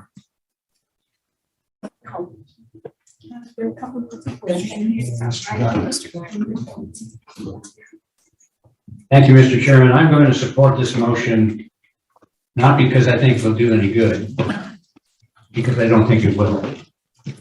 If the DHEC It's going to follow the science. And we'll make ourselves feel good. We'll make our constituents feel good, those that are concerned about it. I'm like Mr. Campbell, I'm concerned about the 12% that would go back in and infect other kids. So I see no harm in sending this letter to say, we'd like you to reconsider and take a look at it. But remember, they're not under any obligation to follow what we tell them. Thank you. Mr. Campbell, is your hand still up? I'm off. Mr. Smith, your hand is still up? No, yeah. Are you down? Okay. Let me just speak briefly to it. I agree with Colonel Guy. I think we might as well send a paper airplane. Because Hvac is a bunch of scientists who consider themselves experts. And they're going to be nice and thank you for your letter. Just like we do when we get people talking about educational issues. Thank you for your input. So I think it's a waste of time. And I think no matter what we do, we'd have to get this drafted by legal. And I would suggest we would wait until after Thursday meeting to find out what Hvac is going to tell the superintendents. But those are my comments. Okay.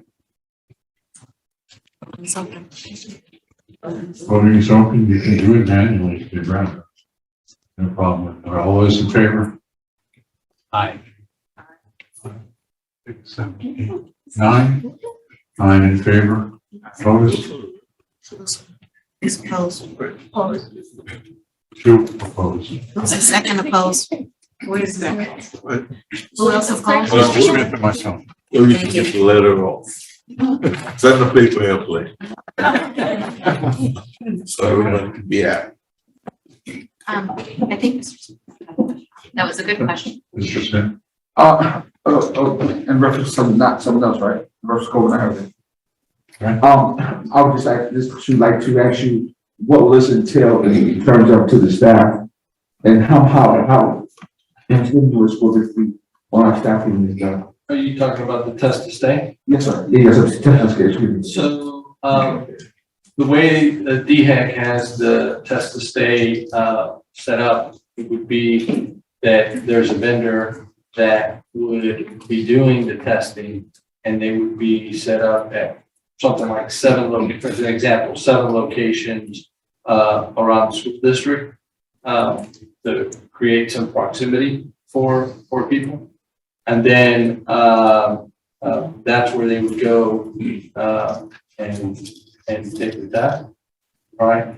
And then I mean, that's how it would work. So vendors, it wouldn't be our nurses administering the test. But, you know, they'll have to, know the result of the test, right? On that with the vendor. So can you help me understand how will that intertwine with our process at all, and what that would look like? So the test to stay, and there'll have to be some coordination around that test to stay piece, because right now that's my understanding of our understanding of how that test to stay works, right? That's why I'm hoping to have some more information on test to stay from Thursday meeting. There's still some unanswered questions that I think we need to know about logistically.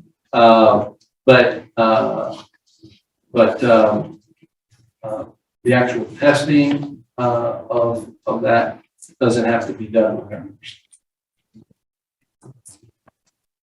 Thank you for that update, because I just want to, as I talk to some of the parents, I always reiterate to the parents that, please work with the nurses. Please understand that they have a license and that they possess it. They work hard for it. And they don't want. At no point in time are they going to allow anyone to put them in jeopardy. So I just when it comes down to it, I know that there are nurse, Ms. Unruh and her staff, they work hard, tirelessly. I got parents shouting at me, not just because their kids can't go back to school because the nurses are at work that late at night. So I know they're working tirelessly, so I will not do anything that will make any more work on our nurses. I will not do, absolutely not, 0 thing support anything that would put anything else on their workload. Probably I want to say that. Thank you. Dr. Wisniewski. Thank you, Mr. Chair. I just wanted to make a public comment to Dr. Rodriguez, just so you know. I know that the test to stay is a district decision, and I fully support that. I just wanted you to know that for me to make that comment. I know it might be a few weeks away, but fully support having options for our parents and students. Thank you.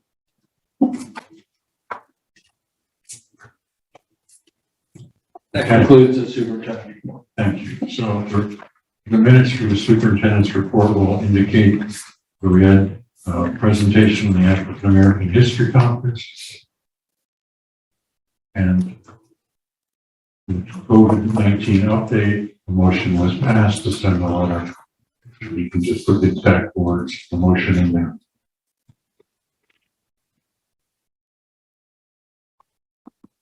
Okay.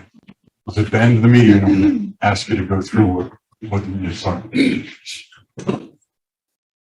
And that takes us to the consent agenda. I move that we approve the consent agenda. I second.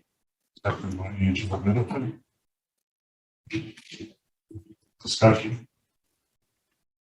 None is consent. Oh, that's right. All those in favor?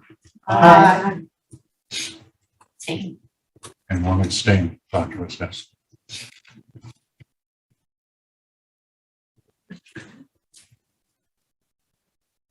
The future agenda topics and remind everyone this is just a topic, it's not a discussion. Okay.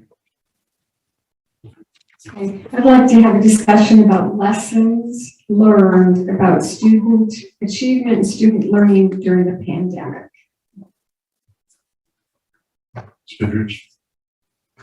I'd like an update on the Port Royal tip. That is on our loose ends item list, but we don't think we have to coordinate it. But I'm not supposed to be discussing this. It's how when your own words come back. Okay. Okay. Announcements. You want to do this announcement, Dr. Rodriguez? Yes, I do. Thank you. Want to make an announcement. The Academic World Quest competition from World Affairs Council of America will be March 26th at Bluffton High School at 9 a.m.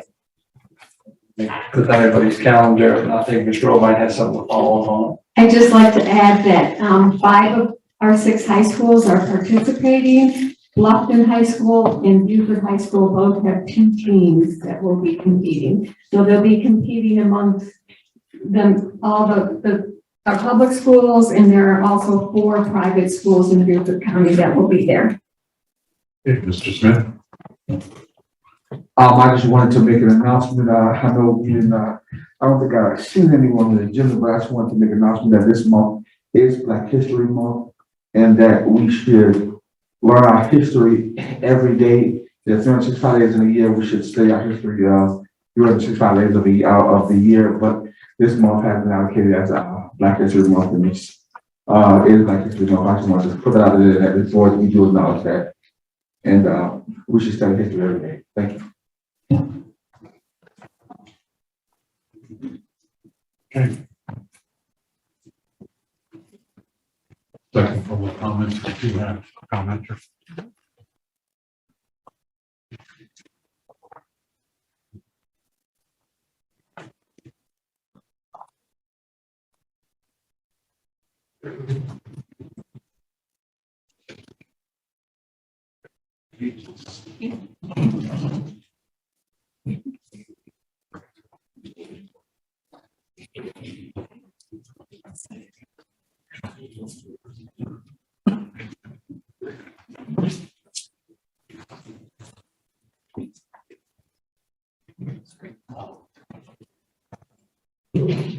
Susanna.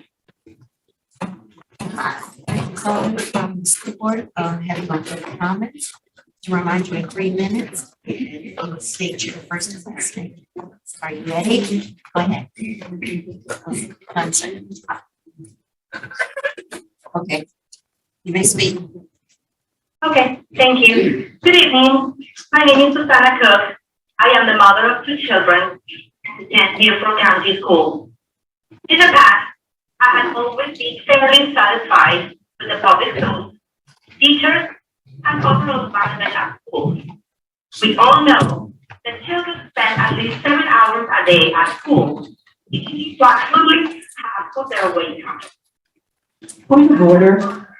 It's important to me. Point of order, please have her start again. It's not fair. It's disrespectful. Unfortunately, Can we ask her to start? Susanna, can you start again, please? Oh, sure. Go ahead. All the way from the beginning? Yes, please. Is my time starting again? Yes, your time is starting again. Okay. Good evening. My name is Susanna Cook. I am the mother of 2 children that attend Beaufort County School. In the past, I have always been fairly satisfied with the public school, teachers, and overall environment at school. We all know that children spend at least 7 hours a day at school, which is approximately half of their week time. As a mother, it is very important to me that the environment my kids are exposed to 7 hours a day is a pleasant one.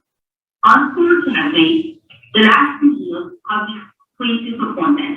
I have seen the personality and disposition of my children. The happiness they had before of going to school is no longer new. The consistent changes, rules, and regulations due to the principal certainty. You guys just talked about that. I believe it is time for you to stop up to the head and tell them not to be enough. You run the school district, not the head. Don't tell us to behave outside the rules. You should do the right thing. More than how you are at school on a daily basis. You are elected officials. More than elected you to represent them. You must uphold your own office as preserve the Constitution of South Carolina and of the United States of America. When healthy children are prohibited from attending school, you violate your oath. Remember, you are forced educating the future generation. It's saddening to see how children belong with others, how they're started to the faces of their friends, and how people that are healthy are forced to stay at home. Now, regarding the 3 situation, I want to clarify that it's not that we don't want persons to wear a mask. This is that the doctor who knows inform has accepted her from wearing one because it is harmful to him. And since the business that I'm not, that's always the people forget about it. Now, it's really hope that we can use your experience and knowledge with back to school for confidence and environment. I want to see you pray for those children, but above all, I will pray that you make the right decision. Thank you. Thank you. Is that the only public comment? Yes. The only public comment. Okay, now the last ask before we adjourn, we're gonna cover what the minutes are gonna say. And if there are objections or corrections, we'll make them right here before we leave. And then the minutes will be already approved and we can get them out on the website very quickly.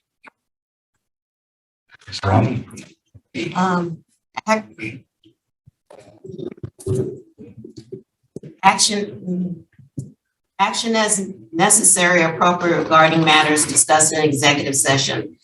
The first motion, I move we approve the superintendent's recommendation for employment listed on January 1 through January 31st, 2021 personnel ratification report. Motion was made by Angela Middleton, second by Ingrid Boatwright. It passed 11-0. You know what, I don't think Robin has to read them all back. She's got them all in writing in Word docs. We just have to read the motions back now. I want us to approve it before we leave. Oh, we're gonna take a vote now. Yeah, we're gonna approve the minutes. Okay. We'll make corrections or suggestions right now. I didn't, yeah, we were taking a vote right now.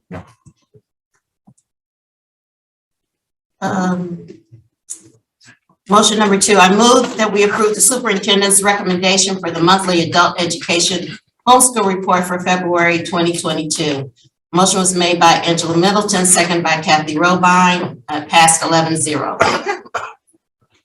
Motion 3, I move that the Beaufort County Board of Education approve the Burr Forman engagement extension agreement to provide governmental relations representation and consultation services from February 1, 2022 through December 31st, 2022 in the amount of $37,583.33 and any out-of-pocket cost disbursements incurred with the representation with the correction of the word designed to designated in the last sentence on page 2. Motion by Angela Middleton, second by Christina Hvac, passed 11-0. Next motion, I move that the Board of Education approve amendment number 56 with MB Kahn Construction for Bluffton High School early package athletic additions long lead items based on the guaranteed maximum price of $1,382,875. Motion by Angela Middleton, second by Tricia Fidrich. It passed 10-1,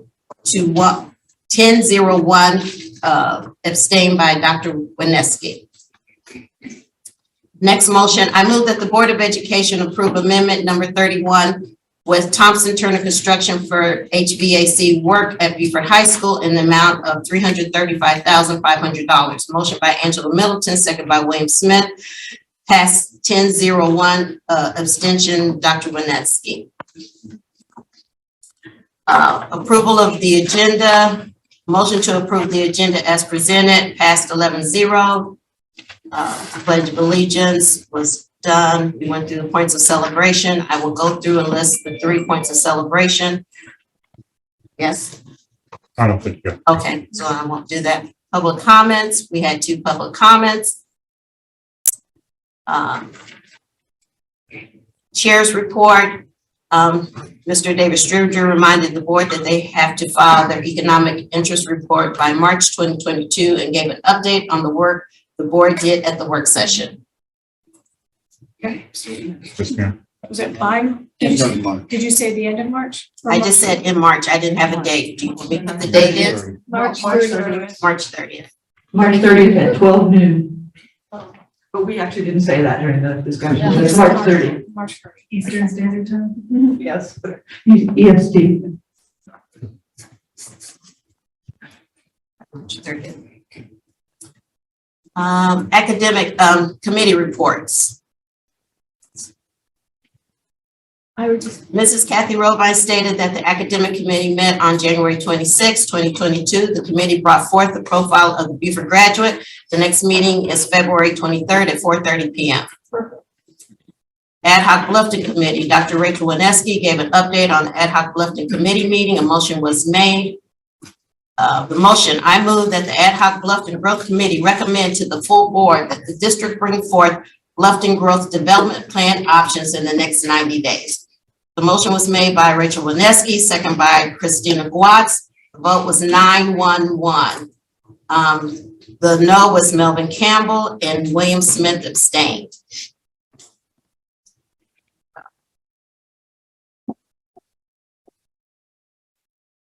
The next meeting is scheduled for February 17th with Maria Walls. Ad hoc North of the Broad Committee, Mr. Earl Campbell and Mrs. Patricia Fidrich gave an update on the ad hoc North of the Broad Committee meeting.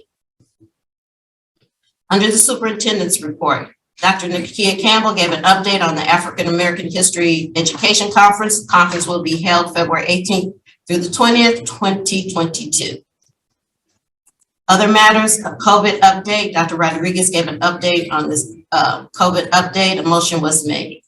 A motion, I move that the Board of Education issue a letter to Hvac to ask that they reconsider the quarantine guidance on the school and child care exclusion list. Motion made by Rachel Roneski, second by Ingrid Boatright. The motion passed 9-2. The two noes were David Stribinger and William Smith. Consent agenda. The consent agenda, a motion was made to approve the consent agenda by Christina Hvac, second by Angela Middleton. The motion passed 10-01. The abstention was Rachel Wineski. Announcements were made. Academic World Quest competition, March 26, 2022, Bluffton High School, 9 a.m. Future topics. Kathy Robine, lessons learned about student achievement during pandemic. Patricia Fidrich, Port Royal TIF. That's what I have for minutes. Thank you, Robin. I have one correction. The year for the first motion coming out of executive session should be 2022. Thank you. Welcome. Are there any other corrections? Yeah, I didn't vote on that consent agenda.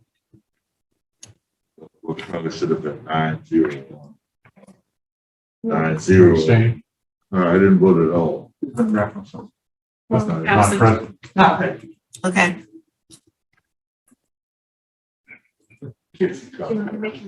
Oh, So it should be. Yes. and also, I mean,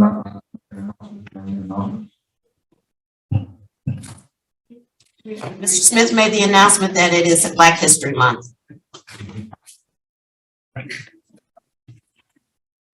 I'd like to move that we accept the minutes as presented. I'll second. And I would just say under the, this is what I was gonna say before you made the motion, but since we're open for discussion, I think it would just sound better under the, your chairman's report. It's really called the Statement of Economic Interest, must be filed by each board member with the South Carolina Ethics Commission. Just is clear what it is. Call it what it is. Would you put that in the chat real quick? I didn't Sure. hear what you said. All right.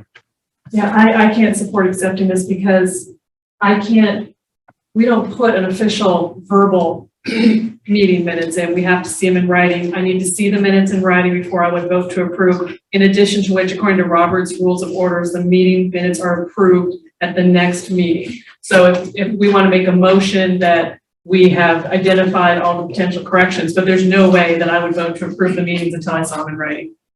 You can vote how you want to vote. That's why I was just sharing my opinion. Okay. All those in favor?